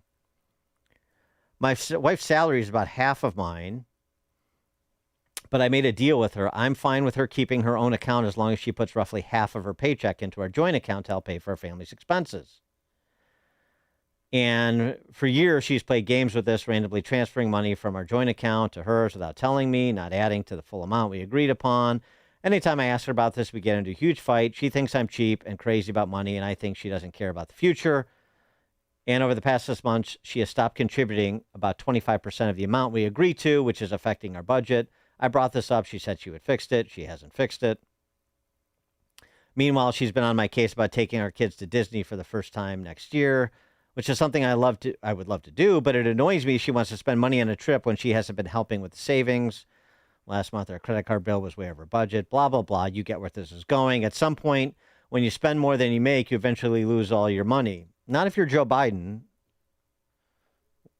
His famous formulation that, after the Great Recession, that we have to keep spending to prevent from going bankrupt. I don't think it works as well in the private sector, though, to this guy Mark's point, 41 years old. Abigail's advice and counsel to him is basically get a financial planner. Bring in a third party to lay it bare for you and her, just based on the numbers and what you want up against what you want to do and how you want to, budget for your household expenses and vacations and all the rest. And this is a way to depersonalize it and, avoid having to be the heavy and avoid into assignment of blame and so on and so forth, distribution. And I think that's pretty good, if it's otherwise good. Although the other thing too is just, hey, that's fine. You keep your money, do with it what you want, but you know what I make, and when it's gone, it's gone. So if that means no Disney, that means no Disney. I don't know. Interesting on this too, though. Now she makes less, so you're sort of betwixt and between. I mean, I don't really care about. The whole double income household thing is a little bit problematic for me, generally speaking, which is another reason why Dan Proft is single. But so is this. There's a study that has been put out that looked at 544,000 couples across 29 countries. Separation is 36% more likely when women out-earn their partners. Oh, God. Can we just, when, wives out-earn their husbands? I mean, good grief. You have to, be so LGBTQIA2S++ inclusive. It's modest. And the risk goes up even further if they have children. And so a female out-earning, a wife out-earning her husband, a third more likely that marriage to end, or whatever relationship, to end in separation, and even worse if there's children. That's interesting. Now, there is a note to this. The higher breakup is not explained by gender norms or by men resenting higher earning partners, as the effect is the same in more feminist families and cultures. So more research is needed to identify the dynamic here. So it's not. I think that probably the resistance or the resentment is from the person earning more money, particularly in the female-male, because I think the dynamic ends up being somewhat like the dynamic of the I can't talk to my wife about money dude, even though she's making half of what he makes. It still becomes this is mine, and we're going to spend yours, and I want to do these things. I suspect, what else could it be? And or the higher earner perhaps is working more hours, is under more pressure, has less time to be the primary caregiver, particularly with children, and that creates resentment.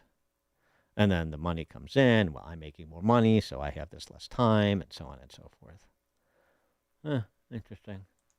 Now, if you're still looking to meet that special person and all that, the grocery store thing, maybe that'll be even enhanced in New York with the state-run grocery stores. Maybe you could have state-run dating operations too. We talked before about this bizarre culture in grocery stores as a meeting place. If you're tired of swiping on the apps, I suppose. And there's some interesting cultural phenomenon, the upside-down pineapple that we've discussed. If you're a swinger. But in Finland, they actually have color-coded grocery baskets to indicate whether or not you're single. You're not forced to take them, of course. This is your choice. But to indicate whether you're single so that you become more approachable. I'm single. I'm open to having a conversation with somebody, if they're attractive enough. So I'm going to put myself out there in that way. I'm in a grocery store in Finland right now, and I've never seen anything like this. Okay, they have these pink baskets, and it's not just special because they're pink. It's because this kori is basket, sinku is single. So it's a single basket that if you would like to find love at the grocery store, you can walk around with a pink basket, and maybe that's how you find a husband. So in Finland, you don't have to, go out to the bar or the club to meet someone. You can just use a pink basket at the grocery store. Isn't that so funny? Oh my gosh. Now, the only thing, though, if you did it with like the Brandon Johnson Gimme Dat grocery stores or Mamdani's grocery stores, then, I don't think that's going to work. I don't think you're going to have any women in there, because you've got guys in there that are there because the groceries are subsidized by taxpayers. So it doesn't exactly speak to self-sufficiency and so forth. Yeah. By the way, just on the whole earnings thing, it's very interesting. Some new studies out. Men raised by single parents, generally speaking, work less relative to women, especially in low-income families. The men work more than women. The gap holds today for men raised by married parents, but it's different with single parents. And also household earnings, married men versus single men, and perhaps because lower-income single men raised by single parents are drag. Married men well out-earn single men. They're a little bit more focused on, bringing home the bacon, and a little bit less focused on going to Finland to find a spouse by shopping at their grocery stores. There's only one radio show in Chicago talking about today's biggest stories and telling you what they really mean. That show is this one, Chicago's Morning Answer on AM 560, The Answer. Hey, it's Jeff from Jeff Buys Your House. When people call us, they're not just selling a house. They're usually dealing with something bigger, a major life change, a family transition, or an overwhelming situation. We recently helped a family in Aurora. Mom needed memory care, and her kids were trying to coordinate everything from out of town. The house was full of 40 years of belongings, and they were completely overwhelmed. They told us they didn't have the time or energy for repairs and a major cleanout. We bought the house as is and gave them the time they needed to take what mattered. Family photos, heirlooms, whatever they wanted. And we handled the rest. After closing, they sent us a note. You gave us time to grieve, not just sell a house. Since 2007, our veteran-led team has helped hundreds of Chicagoland families through difficult transitions with no pressure and no gimmicks. If you're ready for a no-obligation conversation, call us at 630-895-9530. That's 630-895-9530 or jeffbuysyourhouse.com. That's jeffbuysyourhouse.com. When your joints hurt every day and you've been told you need surgery, do your homework. Once the joint is replaced, there's no going back. Dan Proft here. Before you schedule surgery, get a second opinion from my friends at QC Kinetics. I personally recommend them. Whether you're dealing with pain from bone-on-bone arthritis, torn meniscus, or years of wear and tear, surgery isn't your only conversation. Talk to Dr. Caravelli and her team at QC Kinetics. They use regenerative treatments to deliver relief to patients like you. You'll start with a medical evaluation, reviewing your history, any imaging, and the actual source of the pain. If you're a good candidate, they'll concentrate tiny healing tools within your body right in the spot that's causing the pain. The whole idea is to give you a real shot at holding off on surgery, or in some cases, avoiding it altogether. So don't accept surgery as your only option. Call QC Kinetics today for a second opinion. The conversation and consultation are free. Weekend appointments are available. The number 312-827-6261. Again, 312-827-6261. Once more, call QC Kinetics at 312-827-6261. Since 2007, Folds of Honor has awarded nearly 73,000 educational scholarships, over $340 million to the children and spouses of America's fallen and disabled military heroes and first responders. This year alone, 7,700 qualified applicants didn't receive funding, not because they didn't deserve it, because resources ran out. You can change that.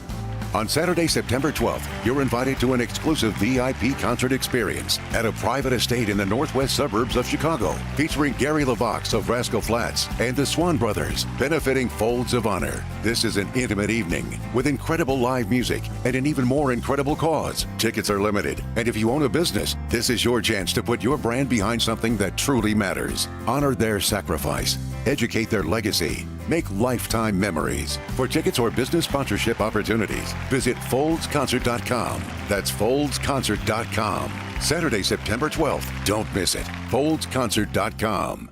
Hi, it's Amy Jacobson, and last year I hired Level 10 Coatings to give my garage floor a total makeover, and I am loving it. It still looks great, shiny, and clean. Level 10 Coatings. Now, you've got to call these guys if your garage floor is cracked, stained, still covered in salt. Don't live like that. Get it done now so you can enjoy it this summer. Level 10 Coatings. They're fast, reliable, and highly professional. Guess what? I went to work. When I came home, it was done. A shiny, new, gleaming garage floor. A quick, easy fix, and it's guaranteed never to chip or peel. Why? It's not an epoxy job. It's better. Level 10 uses polyurea, which is much better than epoxy. So schedule your free quote today and mention me, Amy, to receive $500 off. Visit level10coatings.com. That's level, the number 10, coatings.com, or call 855-510-2628. Staff are local and ready to answer questions. Level 10 Coatings, your premier concrete coating experts.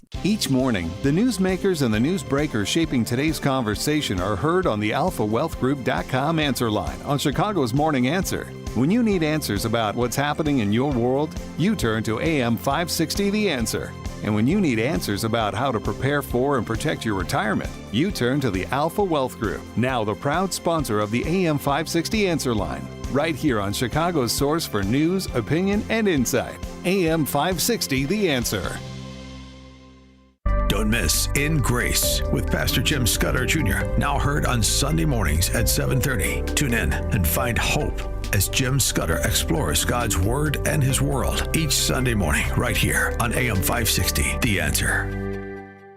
AM 560, The Answer. Text from 847, how did you meet your wife? Both standing in a bread line in New York City. How romantic. Yeah, that's how it could be at the Mamdani grocery stores. No question about it. Somebody else on the grocery store thing. I take a single basket when we go, even with my wife, to see if I'm still marketable. That's dangerous. 808, Stephen Moore. It's now 8 o'clock at AM 560 WIND. A new warning to Iran.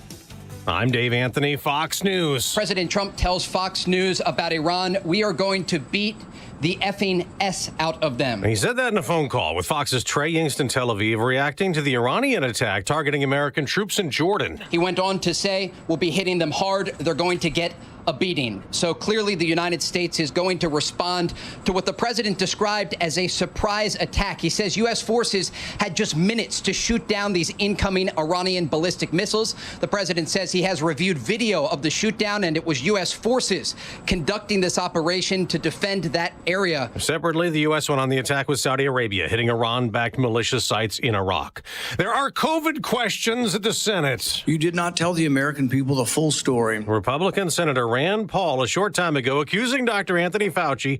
He said one thing in public, the other in private, citing Fauci diary entries as the ex-Biden and Trump COVID advisor faces questions on the pandemic and public response at a Senate hearing. Presidents, governors, mayors, school boards, corporations, and Congress all bear responsibility for the decisions they made.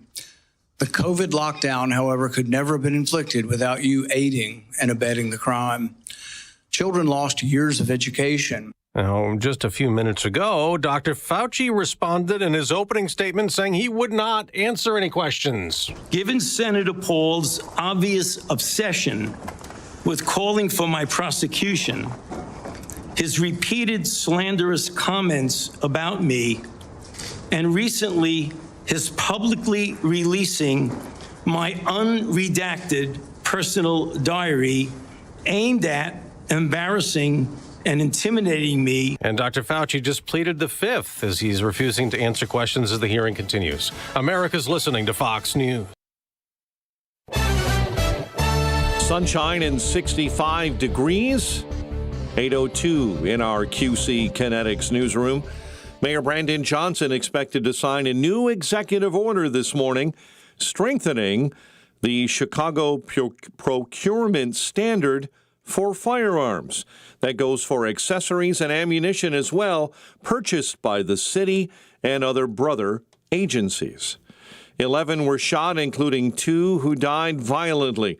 One person stabbed as well in a separate incident overnight in Chicago between late Tuesday evening and early this morning. Shortly before midnight, officers found 2 men shot in the 6700 block of South Chapel in the South Shore neighborhood. A 35-year-old man suffered gunshot wounds to the back and chest. He was rushed to the nearby University of Chicago Trauma Center, where he later died. A second fatal overnight shooting happened just after midnight. Police found a 43-year-old man with a gunshot wound to the chest in the West Pullman neighborhood. 2 were hurt, 1 critically, after a crash between an SUV and an ATV on the northwest side late Tuesday night. The driver of that ATV transported to Lutheran General, listed in critical condition this morning.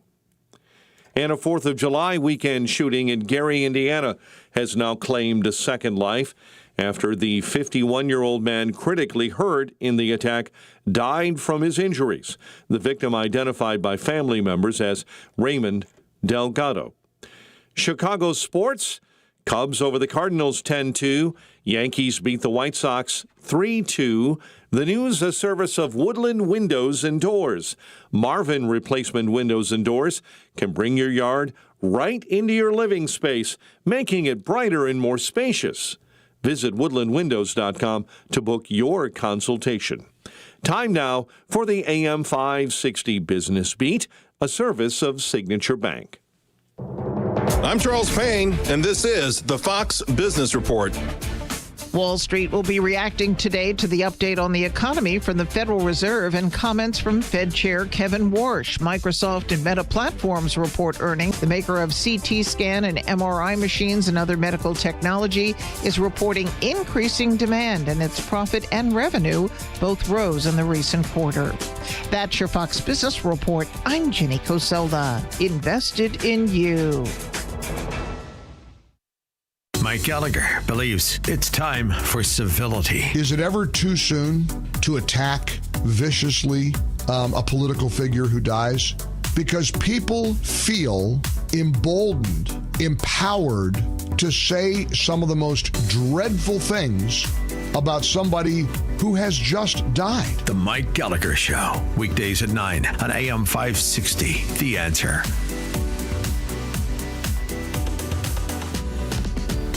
Take the journey of living a happy, successful, and meaningful life through God. Listen to It's Time with Dan Lights, Sunday mornings at 9 on our sister station, AM 1160. Hope for your life. Mike Lindell and the MyPillow employees want to thank you for your great support this past year. They want to make 2026 the best year ever. So to thank you, they are giving you free shipping on your entire order and wholesale pricing. So they are bringing back the mega sale. For example, the classic MyPillows, regularly $49.98, now only $14.98. Turn any mattress into the best mattress ever with the Made in the USA MyPillow My Mattress Topper and save up to $100. Get a set of MyPillow Giza Dream Sheets for as low as $29.98 or the 6-pack towel set for only $34.98. To get the best specials ever, go to MyPillow.com and use promo code LIBERTY or call 800-489-0201 and use promo code LIBERTY. These offers won't last long, so call 800-489-0201 or go to MyPillow.com and use promo code LIBERTY. Order now and your entire order ships absolutely free. Foundations of Freedom, a look at America's founding principles and the leaders who shaped our nation. During the War for Independence, General George Washington, the man we refer to today as the father of our country, led American troops through military defeat after defeat. And in the bitter winter of 1777, he wrote this somber note to a friend in Philadelphia. Quote, "You might have tracked our army from White Marsh to Valley Forge by the blood on their feet," end of quote. Many soldiers continued to march through the deep snows of Pennsylvania without shoes. Others suffered from disease, hunger, and freezing conditions. Nearly 2,000 of Washington's men died. Yet George Washington did not lose faith. Amid the hardship, loss, and uncertainty of Valley Forge, he turned to God in prayer. At a time when our nation once again faces division and uncertainty, may we follow Washington's example, kneeling humbly, praying faithfully, and asking God to guide the future of America.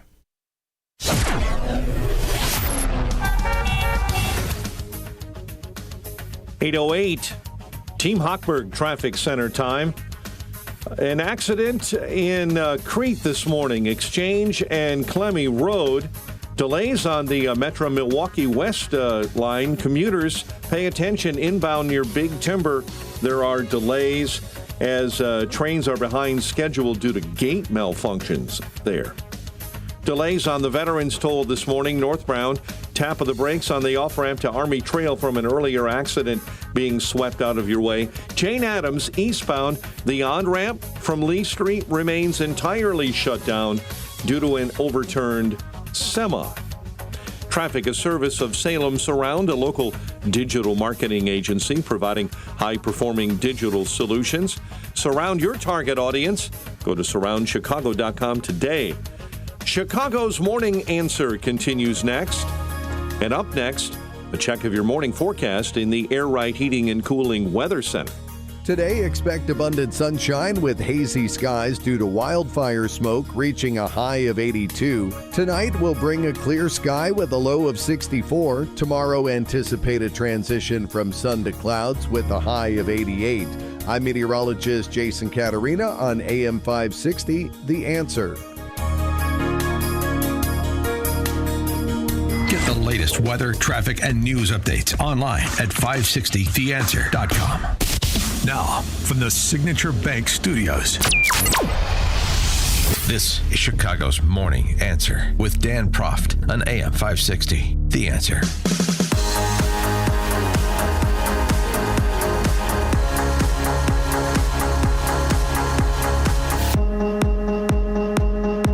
Top of the morning, Dan Proft here.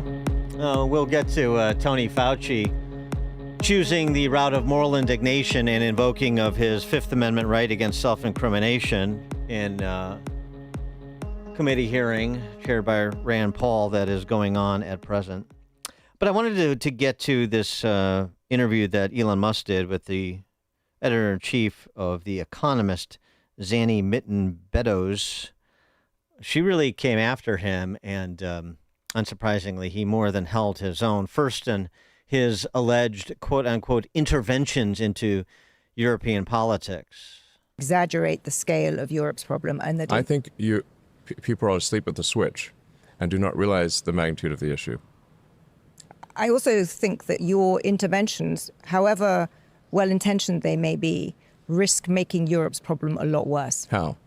Because you are putting your support behind people who are proto-authoritarians, who are not trying simply to, make sure there is better integration of Muslims or to secure the borders, but who have very clear fascist tendencies. And you will cause huge divisions within Europe. I think what you're saying is total fiction. And really, I'm simply saying that that Europe has to have secure borders. Okay. On that we agree and should not let in vast numbers of people with views that are antithetical to the accepted views in Europe, and where there will not be some level of safe cultural integration. This is simply common sense. If all you are saying is Europe should have secure borders, I completely agree with you. No, you don't. Then I have misunderstood what your interventions have been on social media, because that is not what the view I have, not what I would conclude having seen what the people you are supporting and the things you're doing. But if that's your goal, I share your goal that Europe should have secure borders. Yes. I think that's perfectly agreeable. Yeah, except that's a lie. It's the same thing that people who advocate for abolishing ICE and providing amnesty for everyone when they're just a DSA apparatchik say after they get elected to a public office in this country. All of a sudden, that's my position has evolved and this and that. I'm for secure borders, generally speaking. She doesn't. This continued with Elon Musk addressing this suggestion that he is backing, quote unquote, far right figures in Europe. Support the normal people. Okay. What do you call the far right? Falsely. You think is the normal person. Okay. Yes.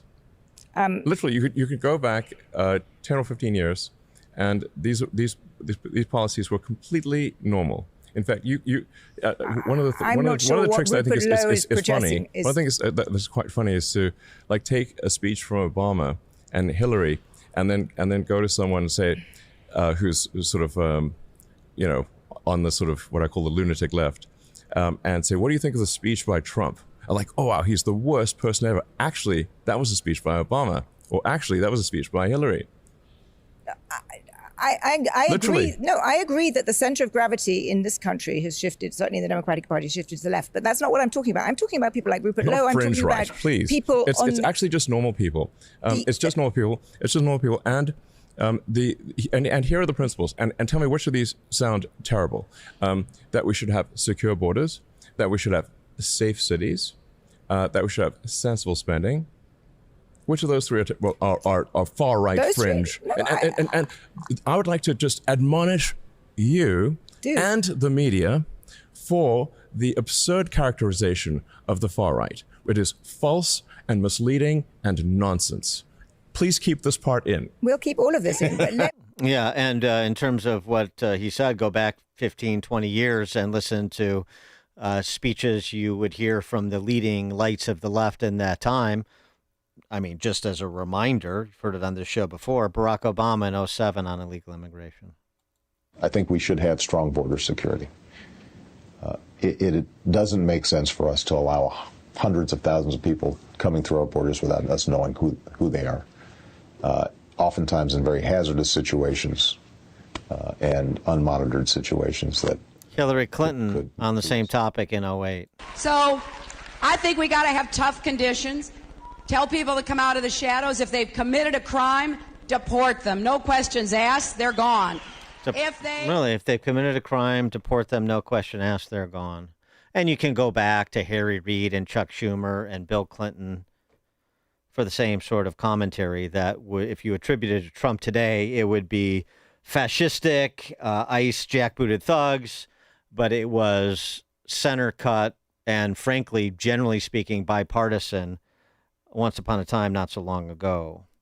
For more on this and other matters, pleased to be joined by Stephen Moore, economist, author of The Trump Economic Miracle and the Plan to Unleash Prosperity Again, co-authored with Art Laffer. Steve, thanks as always.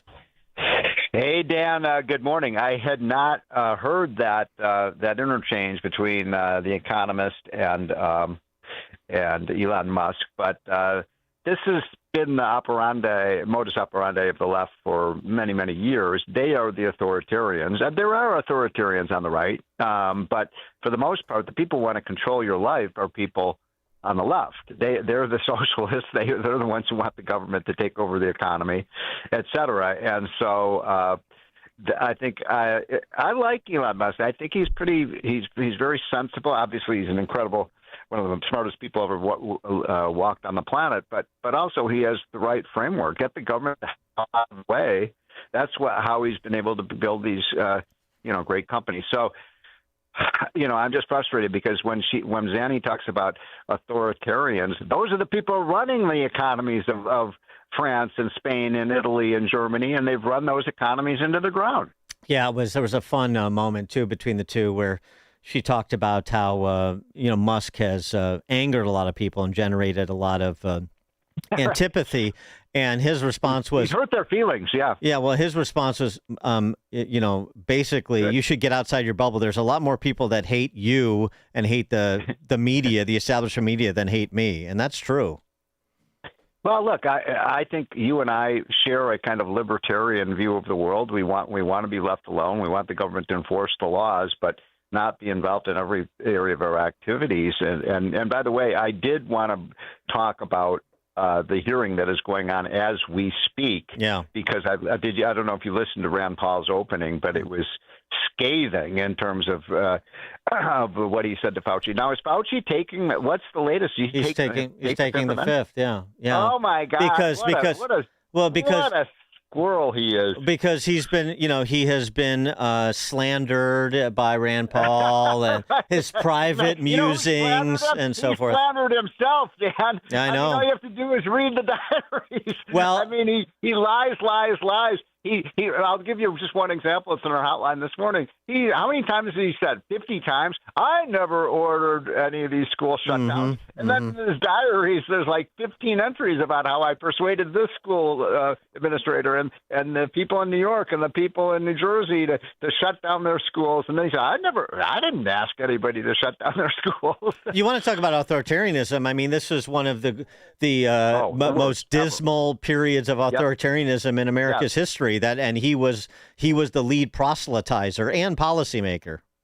Well, he's the one who wrote in his diary that he told the White House to shut up Stephen Moore because he's saying all these, unpatriotic things like we shouldn't shut down the schools and businesses. Look, I think most people now would acknowledge that one of the greatest mistakes in American history was the lockdowns and especially the school closures. Kids were never really vulnerable to COVID, especially after the first month or two when we realized what we were dealing with.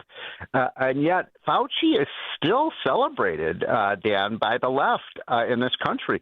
So about a year ago, or maybe about a year and a half ago, before Trump came in, I don't know if they've changed this, but when I went into the portrait gallery, which is part of the Smithsonian, I'm not making this up.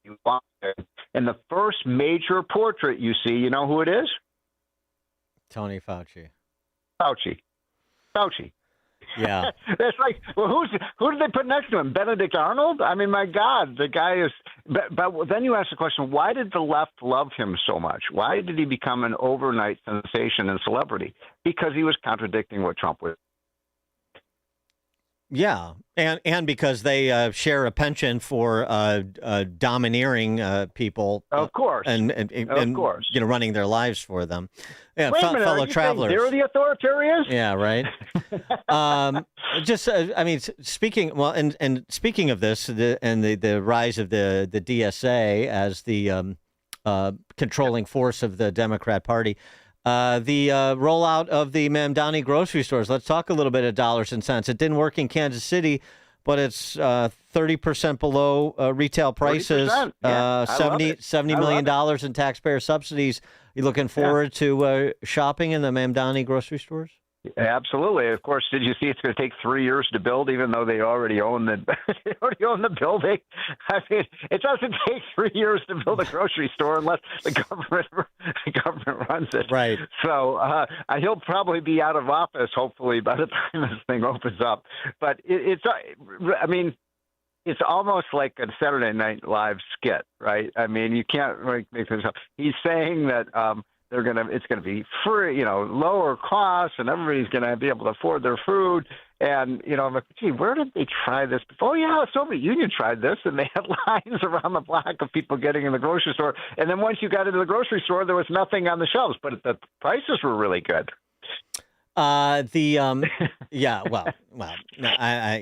Right. And again, this has been tried in recent years, including most notably in Kansas City and the Kansas City. I don't know the Kansas City. Story. What happened there?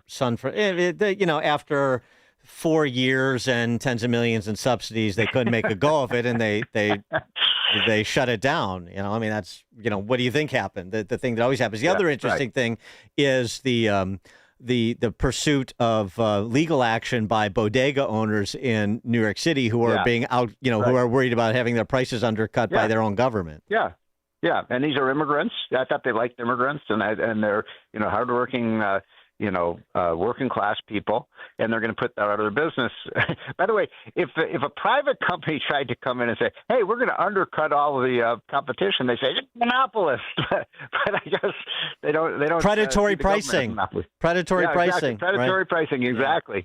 The pied-à-terre tax in New York City. Your multi-million-dollar condo, I assume you have there, as the elites do. Did you get disclosed in that too, like you did in the Fauci diaries when New York City published all the names of everybody who has a property worth more than $1 million and subject to the pied-à-terre tax? Well, this is getting a little dangerous, isn't it? To publish these people's names and their addresses. I mean, you've got kooks out there, you got crazy people, and it's just making New York more dangerous. It's almost inviting the crazies to go out and shoot people. I guess maybe that's what they want. Get rid of all the rich. By the way, there aren't that many rich left in New York anyway. They're all in Palm Beach now, or in Dallas, Texas, and you saw that the Dallas has now opened up their Dallas Stock Exchange. So New York is going to tax and spend its way to oblivion. It's sad too. If you go to if you go up to Wall Street now, it's like a ghost town. Stephen Moore, economist, author of The Trump Economic Miracle and the Plan to Unleash Prosperity. Again, Steve, thanks as always. So Fauci, I just want to make sure is he saying nothing? Is he just taking the fifth on everything? I think for so far as I can tell, he's taking the fifth when Rand Paul is talking and when Ron Johnson is talking. I don't know about the Democrats. We'll have to check in on that. Oh, I'm sure they're going to defend him to the hilt. What choice do they have? They're on record, just like the press corps. Thanks, Steve. Appreciate it. Yeah. And you join us on the alphawealthgroup.com answer line. This is the morning show more Chicago radio listeners are choosing. This is Chicago's Morning Answer on AM 560. The Answer. This is Hugh Hewitt for townhall.com. The future of the West and President Donald's reputation within it through the centuries will depend on the outcome of the ongoing battle with the Islamic Republic of Iran. America is decisively winning that battle, but it has not yet won it. If President Trump perseveres, that will not happen. If he abandons the battle, it could well be the worst foreign policy debacle for the United States since the end of the Vietnam War. rivaling even that of the catastrophe of President Joe Biden's command to American forces to quickly depart Afghanistan in 2021. Iran is run by religious fanatics. That is the defining threat Iran poses to the region and indeed the world. Most of the West doesn't want to deal with the implications of a theocracy, bound up in medieval theology and run by fanatics in possession of weapons of mass destruction. President Trump is willing to do this, and he's acted on it. Now he must finish the job. I'm Hugh Hewitt.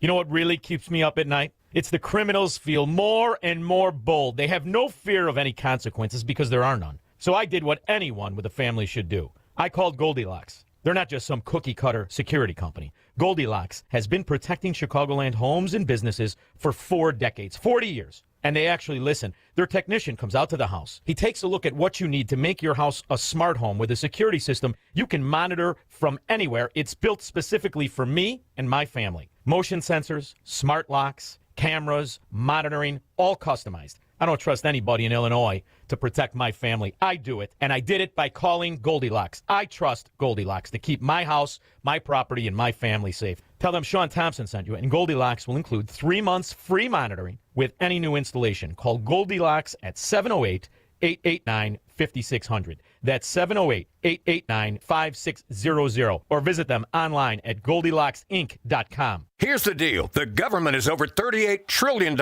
in debt, which means the IRS isn't slowing down. And the tax code is complex and unforgiving. So it's not surprising if you're one of the millions of Americans that owe back taxes to the IRS. Unfortunately, they're the world's most powerful collection agency, with the ability to garnish your wages, seize your bank accounts, and even take your home or business. But don't be stressed or worried any longer. We're Optima Tax Relief, America's most trusted tax resolution firm. We have resolved over $3 billion in tax debt for our clients. Our award-winning professionals deal with the IRS every single day, protecting our clients and preparing them for the best possible resolution. For tax help you need, for tax help you can trust, give Optima a call today. Call 800-965-1433. 800-965-1433. 800-965-1433. Optima Tax Relief.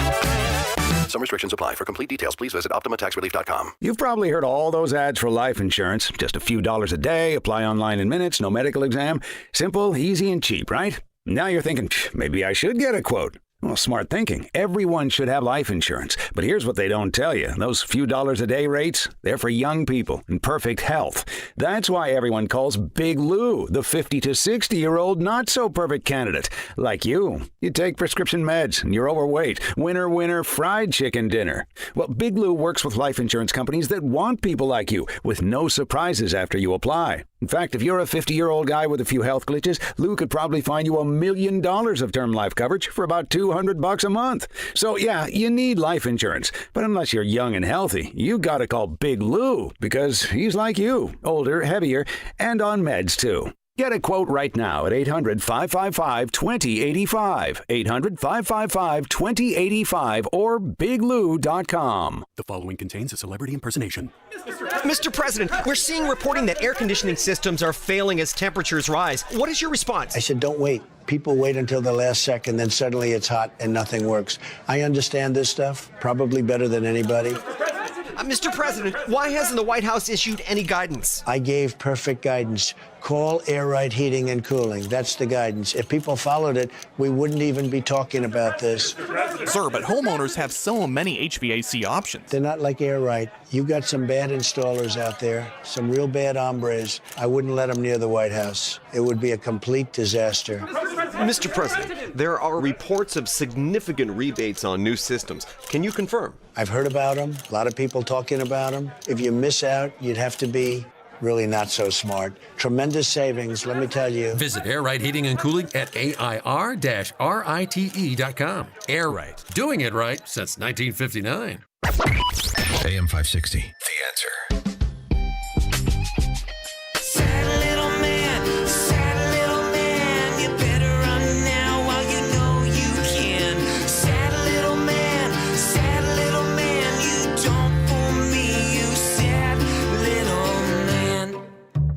Yeah, the sad little man is in front of the Senate Homeland Security Committee right now. And this is Fauci's opening. This is the tack he chose. as no one should be surprised, it is without humility. I served at the NIH for over 54 years, 38 of those as director of the National Institute of Allergy and Infectious Diseases. Over that period, I proved that I believe in and respect the value of legitimate congressional oversight. In fact, I testified before and or briefed Senate and House Senate and House committees well over 200 times over those 38 years. During and after the COVID pandemic, I have appeared multiple times for hearings in the Senate and the House, usually under oath, and sat for several days-long transcribed sworn interviews, answering questions about the very issues that are now the subject of this hearing. However, given Senator Paul's obvious obsession with calling for my prosecution, his repeated slanderous comments about me, and recently his publicly releasing my unredacted personal diary aimed at embarrassing and intimidating me, the only conclusion I can reach is that the sole reason he is calling me before this committee is to get me to say something, anything, that could vindicate his repeated public pledges that I end up, in his words, quote, behind bars, unquote. Any reasonable person who has followed his unhinged obsession with me would readily come to the same conclusion. Therefore, although it pains me to do so, pains him, because of the respect I have for the legislative branch of government and my decades-long record of cooperating with Congress, under the advice of my attorneys, I will invoke my right under the Fifth Amendment of the Constitution to refrain from answering your questions. Thank you. And he wasn't kidding. Although it pains me to do so, because of the respect I have for the legislative branch of government and my decades-long record of cooperating with Congress, under the advice of my attorneys, I will invoke my right under the Fifth Amendment of the Constitution. Yeah, and that's what he said, and that's what he did, and appears to be doing, from what I can tell, watching him sit there, that sad little man, morally indignant, unapologetic. I love the his private entries to embarrass him. What's embarrassing about it? What should be embarrassing about it? The contents are embarrassing, but that's not because they were revealed. It's because of what you memorialized privately versus how you behaved publicly. That's what's embarrassing, isn't it? You were exposed as the treacherous liar that you were, partisan hack that you are. Very interesting. But this is great. I'm glad that Fauci is defiant, as opposed to coming with any sort of humility or contrition that would absolve him publicly of his crimes, at minimum moral crimes against this country. Worst person of this century. So we'll have a full rundown on these exchanges certainly tomorrow, and if there's anything more interesting than him taking the fifth and Senator speechifying before the end of the show today. Now we check the headlines with Mike Scott. 65 degrees in Chicago. Sunshine for now in the QC Kinetics newsroom. President Trump responds after U.S. forces shot down Iranian missiles aimed at Jordan. President Trump tells Fox News about Iran, "We are going to beat the effing S out of them." He went on to say, "We'll be hitting them hard. They're going to get a beating. So clearly the United States is going to respond to what the president described as a surprise attack. He says U.S. forces had just minutes to shoot down these incoming Iranian ballistic missiles. I also asked the president about those U.S. and Saudi airstrikes against Iran-backed Iraqi Shia militias overnight. He says those strikes were coordinated with the Iraqi government. He called these Iran-backed militias a cancer on the world and says he is considering additional warnings against Iranian proxies and their link to the Iranian regime. At least 18 have now been confirmed dead in Tuesday's major earthquake in Japan. Shortly after the tremor, there were also reports of an explosion at the shopping mall, possibly linked to a gas leak. Officials said the second floor section of the mall had also collapsed. Rescue efforts have been continuing to try to find people who may be trapped. The quake initially reported as a magnitude 7.1, later revised to 6.8, hit in the southern island portion of Japan. Dr. Anthony Fauci, as you heard, has invoked the Fifth Amendment at a hearing before a GOP-led Senate panel on the COVID-19 pandemic. Chairman Rand Paul. You were not a detached observer.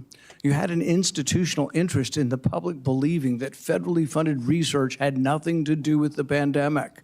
It was a conflict of interest from the very beginning. After that, Fauci refused to answer lawmakers' questions. Under the advice of my attorneys, I will invoke my right under the Fifth Amendment of the Constitution to refrain from answering your questions. More than 150 scientists also tried to defend Fauci in a public letter, calling any allegations against him absurd.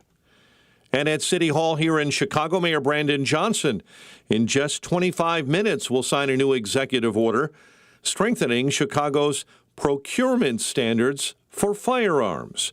That goes for firearm accessories and ammunition purchased by city departments and brother agencies. And 11 were shot, including 2 who died, 1 person stabbed, in separate violent incidents across Chicago late Tuesday evening into early Wednesday morning. The News is a service of Woodland Windows and Doors. Marvin Replacement Windows and Doors can bring your yard back right into your living space, making it seem more brighter and spacious. Visit woodlandwindows.com to book your consultation. A check of traffic and weather coming up next on AM 560. Sean Fest returns on August 28th at the Westin Chicago Northwest in Itasca. Be a part of a live, on-location broadcast of The Sean Thompson Show, including a performance of the national anthem, followed by live music, food, drinks, and an opportunity to meet Sean Thompson. Registration is free. Go to 560theanswer.com/SeanFest. That's 560theanswer.com/SHAUN Fest. Sponsored in part by Virago and by State Farm Insurance Agent Anthony DeGrotto. Ladies, you've probably gotten real good at working around your nonstop joint pain. That's what multitasking women like you do, right? When your knees and hips scream, you shift your weight or skip workouts on really bad days. Dan Proft here. Maybe your doctor told you it's pain from arthritis, you need surgery. Well, before you make that decision, get a second opinion from my friend Dr. Caravelli and her team at QC Kinetics. They're the best. I personally recommend them. I've seen the results myself. There's no undo button from surgery, especially joint replacement. QC Kinetics works with busy women like you to keep you going while the regenerative treatments do their work relieving pain. No scalpel, no long recovery, just your body's natural healing process that may help patients avoid surgery altogether. That's exactly why women like you have turned to QC Kinetics, so they can continue to get better while life goes on. Consultations are free. Have a conversation and tell them Dan Proft sent you when you do. Call 312-827-6261. That number again, 312-827-6261. Once more, call 312-827-6261. Are you turning 65 and thinking about Medicare? Or are you over 65 and haven't enrolled yet because you still have coverage at work? Either way, Medicare done correctly will be the best health insurance you will ever have. Imagine having an annual deductible of only $283. There are only 2 good things about aging, wisdom and Medicare. But to navigate the Medicare maze properly, you need a mentor. Best part? My guidance costs you nothing. Call me. I can help. If you're tired of calling a bureaucrat at an 800 number to help you navigate Medicare, then you need a local expert on your side. Your own health insurance mentor. C. Stephen Tucker from healthinsurancementors.com is someone I know and trust. He's a 30-year licensed broker who's been educating our listeners for more than a decade. Steve, how can our listeners get in touch with you? Thanks, Dan. They can visit healthinsurancementors.com or call me directly at 630-674-1551. That's 630-674-1551. 8:39, Team Hochberg Traffic Center time. Stevenson commuters, outbound, you're jammed from the Chinatown feeder to the at the Chinatown feeder, while inbounders on the Stevenson, you're on the brakes central to Kedzie. DuSable Lakeshore Drive on the brakes at Bryn Mawr. Your exit ramp on the Jane Addams eastbound, it's the off-ramp to Lee, has been reopened. Semi-accident has been swept out of your way. Delays on the in Lake County, just a reminder, dozens of traffic lights are flashing red or dark because of major power outages there. And Lake County sheriffs ask us to ask you to treat them like four-way stops. Traffic, a service of Salem Surround, a local digital marketing agency. Go to surroundchicago.com today. Chicago's Morning Answer continues next. And up next, a check of your forecast in the Air Right Heating and Cooling Weather Center. Plenty of sunshine today, a high near 82. Crystal clear skies overnight and a low of 63. Get the latest weather, traffic, and news updates online at 560theanswer.com. Now, from the Signature Bank Studios. Only the biggest stories, only the biggest guests, and only the biggest opinions. This is AM 560, The Answer. Top of the morning, Dan Proft here. So as we talked about a bit earlier in the week, Madison, Wisconsin has been up for grabs. Police-involved shooting of a habitual violent offender who stabbed a police officer and resisted arrest. And that has led to the DSA mobs, I wouldn't say descending on Madison because they live there, so many of them, as well as the great DSA hope for the governor's race, Francesca Hong, who was on scene to play Simon Says with the DSA mobs. A man died at the hands of state-sanctioned violence.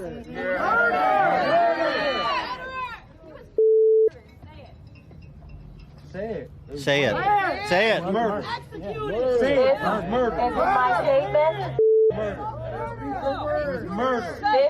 This state-sanctioned violence was an execution. Yeah, you better say it. Yeah, now you get applause. We no longer can have a system that protects a power and a privilege that puts the pain and lives of armed officers over black people.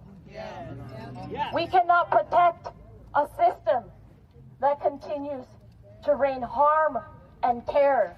We all deserve to feel safe. It is a human right to be safe. So the Madison police force is now systemically racist and some sort of death squad and a danger to black people in Madison. That's what we're to believe.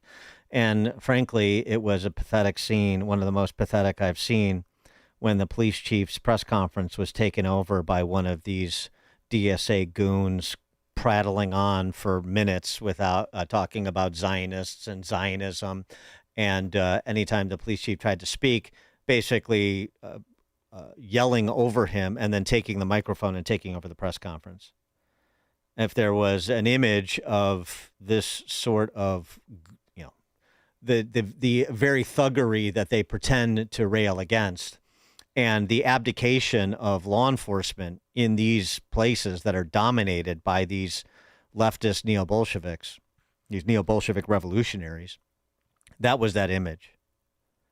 And as we mentioned, talking about the mass shooting in Seattle, you saw that sort of happen again in a different kind of way. Sean Barnes, the police chief there, who was not around this weekend when that shooting happened near the Space Needle, former police chief of Madison. and the combination of incompetence and identitarian politics that played out in the chaotic, inaccurate, incompetent response to that mass shooting from the DSA crew in Seattle, no different than the DSA crew in Madison, just different circumstances. Scott Walker is the president and CEO of Young America's Foundation, former governor of Wisconsin, of course, and presidential candidate. Scott Walker, thanks for joining us again. Appreciate it.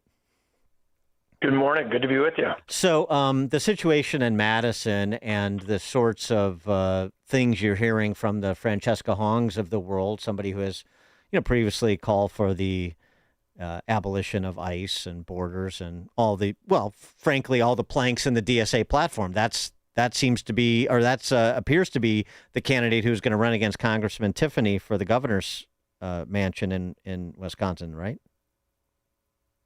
Yeah, right now, in fact, they had a debate last night, and debates, in my mind, may matter in presidential races. They don't matter in gubernatorial elections unless there's something dramatic that happens. Remember Terry McAuliffe a few years ago when he said that parents shouldn't play a role in their kids' education.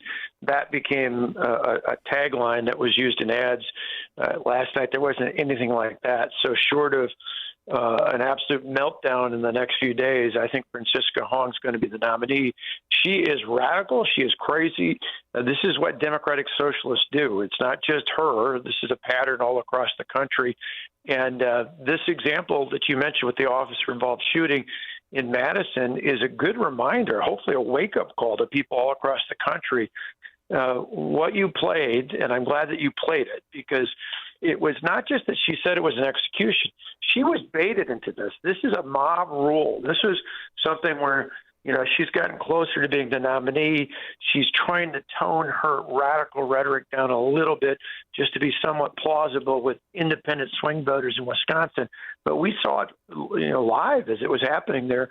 She couldn't help being baited by this mob interacting this way, which then led to further chaos. Remember, you're well aware of this. This happened right on the state line between Wisconsin and Illinois.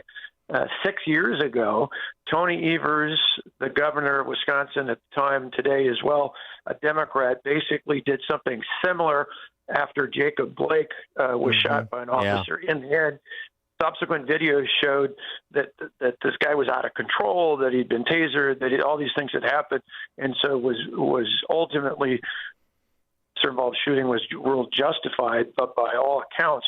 But they burnt major parts of downtown Kenosha down because of the rhetoric of Tony Evers. He now wisely responded the other day in Madison by saying, hey, there's an independent review, let's be respectful, let's be responsible. She failed the test of leadership, and that's what happens with democratic socialists, whether it's here, Seattle, Chicago, Washington, you name it. That's what we're up against. And so what's the balance of power, if you will? Where do things stand in Wisconsin, this swing state for many cycles now, and it's gone back and forth. You had your run, and then the sort of nondescript teachers union apparatchik, Evers, has had his run. Where does Wisconsin stand today, do you think?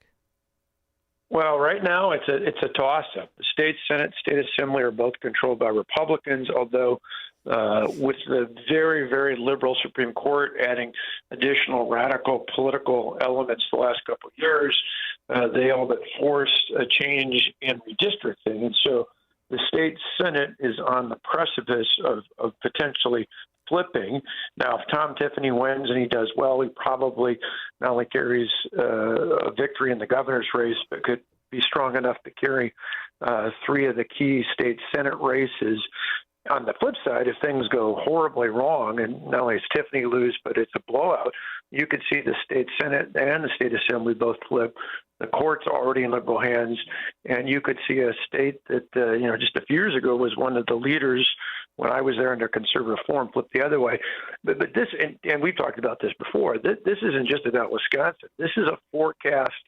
What I've said, we've predicted on college campuses, the Young America's Foundation for years, that this idea that people, these radicals, they'll grow out of it, they'll grow up, they'll get a job, they'll start a family, they'll pay taxes. No, these people go off and run for office, like Francisca Hong. We see it in New York City with the mayor. We see it elsewhere, and their policies don't work. But sadly, tragically, not only in college but even in K through 12 education, they're not learning the truth. They're not learning the facts about American and world history. And what we're seeing in so many of these cities and communities is rehashing what we've seen for decades now in places like Venezuela, where democratic socialists were elected and now can't be taken out of office, even though they've ruined that country. Well, that's the concern. You mentioned it, the recent run of Supreme Court races that have gone decidedly to the left, and even just raising the prospect that Tom Tiffany could get blown out. It may be jarring to some people listening. I mean, is Wisconsin sliding away, do you think, in this frankly in the Trump era? Is that what's happening? Well, the kicker is, in two of the last three presidential elections, Donald Trump has won. Right. And obviously the 2020 barely lost. In each of those races, razor thin. Same with my races, same with the Evers races.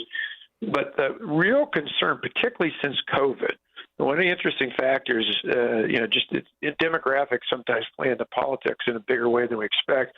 But because so many places allowed working from home, a lot of the whacked out left-wing extremists that go to the University of Wisconsin-Madison might have moved on and gone to New York or San Francisco or L.A. or Washington, D.C., but because of work from home changes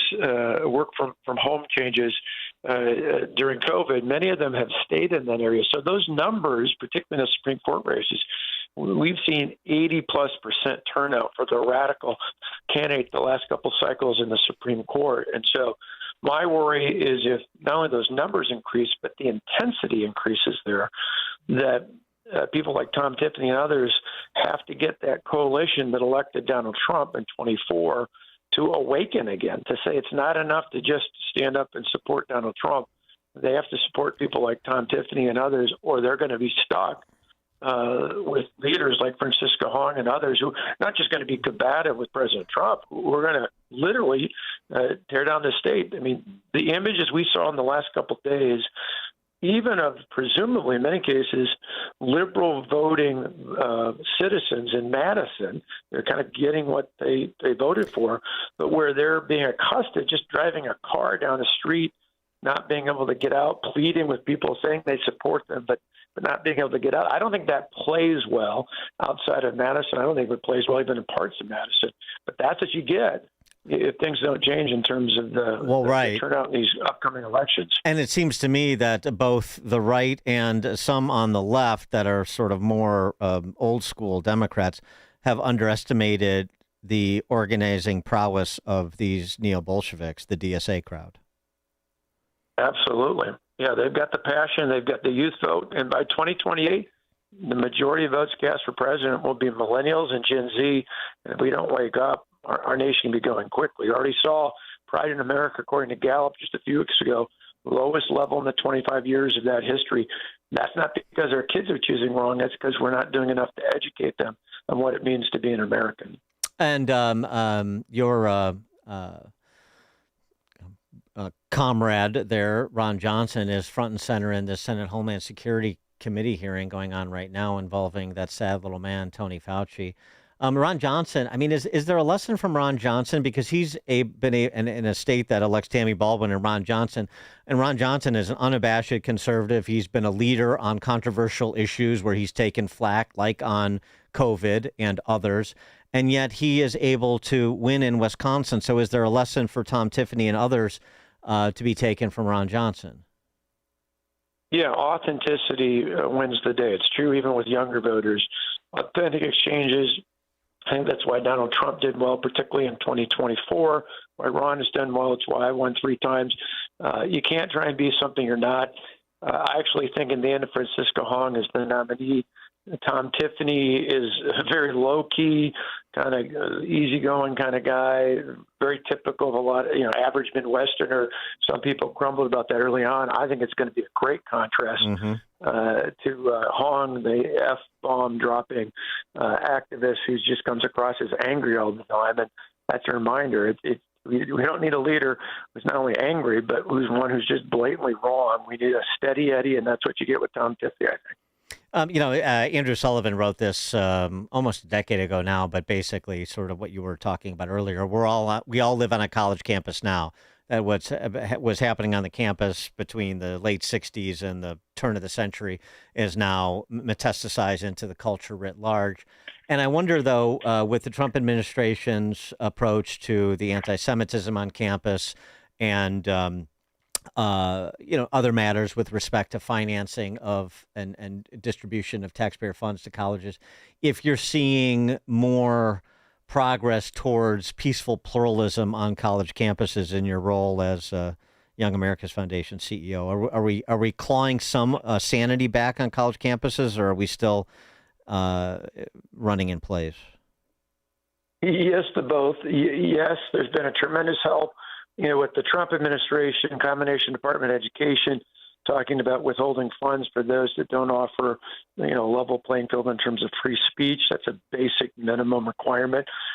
We've seen tremendous progress there. Plus, you look at someone like Harmeet Dillon, the Assistant Attorney General for Civil Rights, who's really just been a pit bull on this issue.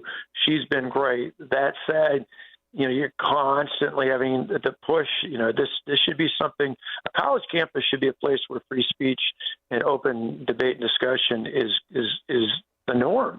This should be the place where it's the least resistant. It should be celebrated, and yet we constantly have to have threats to push back on this, be it in the courts or elsewhere. So, yes, we're seeing progress, but we got a long ways to go. The left doesn't want to give it up because people like these radical democratic socialists know they only thrive if people are getting the slogans and not the facts. And so that's why we do as much work as we do at Young America's Foundation. By the way, if someone's listening, YAF.org. You're under attack. We've got your back. Let us know and we'll step in and help out. YAF.org, President and CEO of Young America's Foundation and former Wisconsin governor, former presidential candidate Scott Walker. Scott, thanks as always for joining us. Appreciate it. Thank you. And he joined us in the alphawealthgroup.com answer line. This is Chicago's Morning Answer. Your show keeps me alive during the week. There's nobody I'd rather listen to between 5 and 9 in the morning than you guys. On AM 560, The Answer. Hi, I'm Kirk Cameron. Christian Healthcare Ministries is not another health insurance policy. If you're tired of year-long contracts and pointless restrictions, CHM offers anytime enrollment on your schedule and at your convenience. With CHM, you're paying half the cost of a traditional health insurance plan. So that puts more money back into your budget for everyday needs. Plus, you'll have access to CHM's care solutions for virtual appointments, prescription savings, surgery support, and more. My family and I joined in 2018, and it's changed our lives for the better. We love paying way less while helping other believers afford their medical bills. Take the leap of faith and see why Christians across the nation are better with CHM. Get started by calling 1-833-JOIN-CHM and use promo code WELLNESS for a 50% credit towards your first month. That's 1-833-JOIN-CHM and use promo code WELLNESS. Since 2007, Folds of Honor has awarded nearly 73,000 educational scholarships, over $340 million to the children and spouses of America's fallen and disabled military heroes and first responders. This year alone, 7,700 qualified applicants didn't receive funding, not because they didn't deserve it, because resources ran out. You can change that. On Saturday, September 12th, you're invited to an exclusive VIP concert experience at a private estate in the northwest suburbs of Chicago, featuring Gary LaVox of Rascal Flatts and the Swan Brothers, benefiting Folds of Honor. This is an intimate evening with incredible live music and an even more incredible cause. Tickets are limited, and if you own a business, this is your chance to put your brand behind something that truly matters. Honor their sacrifice, educate their legacy, make lifetime memories. For tickets or business sponsorship opportunities, visit foldsconcert.com. That's foldsconcert.com. Saturday, September 12th. Don't miss it. foldsconcert.com. Signature Bank is Chicago's fastest growing independently owned business bank, a bank where relationships still matter. Signature Bank knows your name and your story. I'm Dan Proft, and I know this because Signature Bank is my business bank. I'm Scott Bartmus, co-founder of ESCO, a security and fire alarm services business, and a customer of Signature Bank. We work hard to give our customers peace of mind, so it's nice to know that while we have our customers' backs, partners like Signature Bank have ours. When COVID hit, there was a lot of uncertainty for many businesses, particularly surrounding the PPP loan program, with parameters and deadlines changing constantly. The executives from Signature Bank worked weekends alongside their staff, filling out and submitting applications to ensure they took care of us. That type of dedication is hard to find, but we found it with Signature Bank. Signature Bank helps local businesses succeed. Want to learn how Signature Bank can help turn your business vision into reality? Call Signature Bank at 773-467-5600 or visit signaturebank.bank. Member FDIC, Equal Housing Lender. AM 560, The Answer. All right, tomorrow we'll have post-mortem on Fauci's congressional testimony, such as it is. Invoking the fifth seems to be all he's going to testify to. We'll see. And more on the Lou Loomis approach to law enforcement from the Cook County State's Attorney's Office. You, Angie, pick up that blood. Thanks for joining us on another edition of Chicago's Morning Answer. Back with more wit and wisdom tomorrow. It's now 9 o'clock on AM 560 WIND. This is a Fox News alert. Dr. Fauci refuses to talk.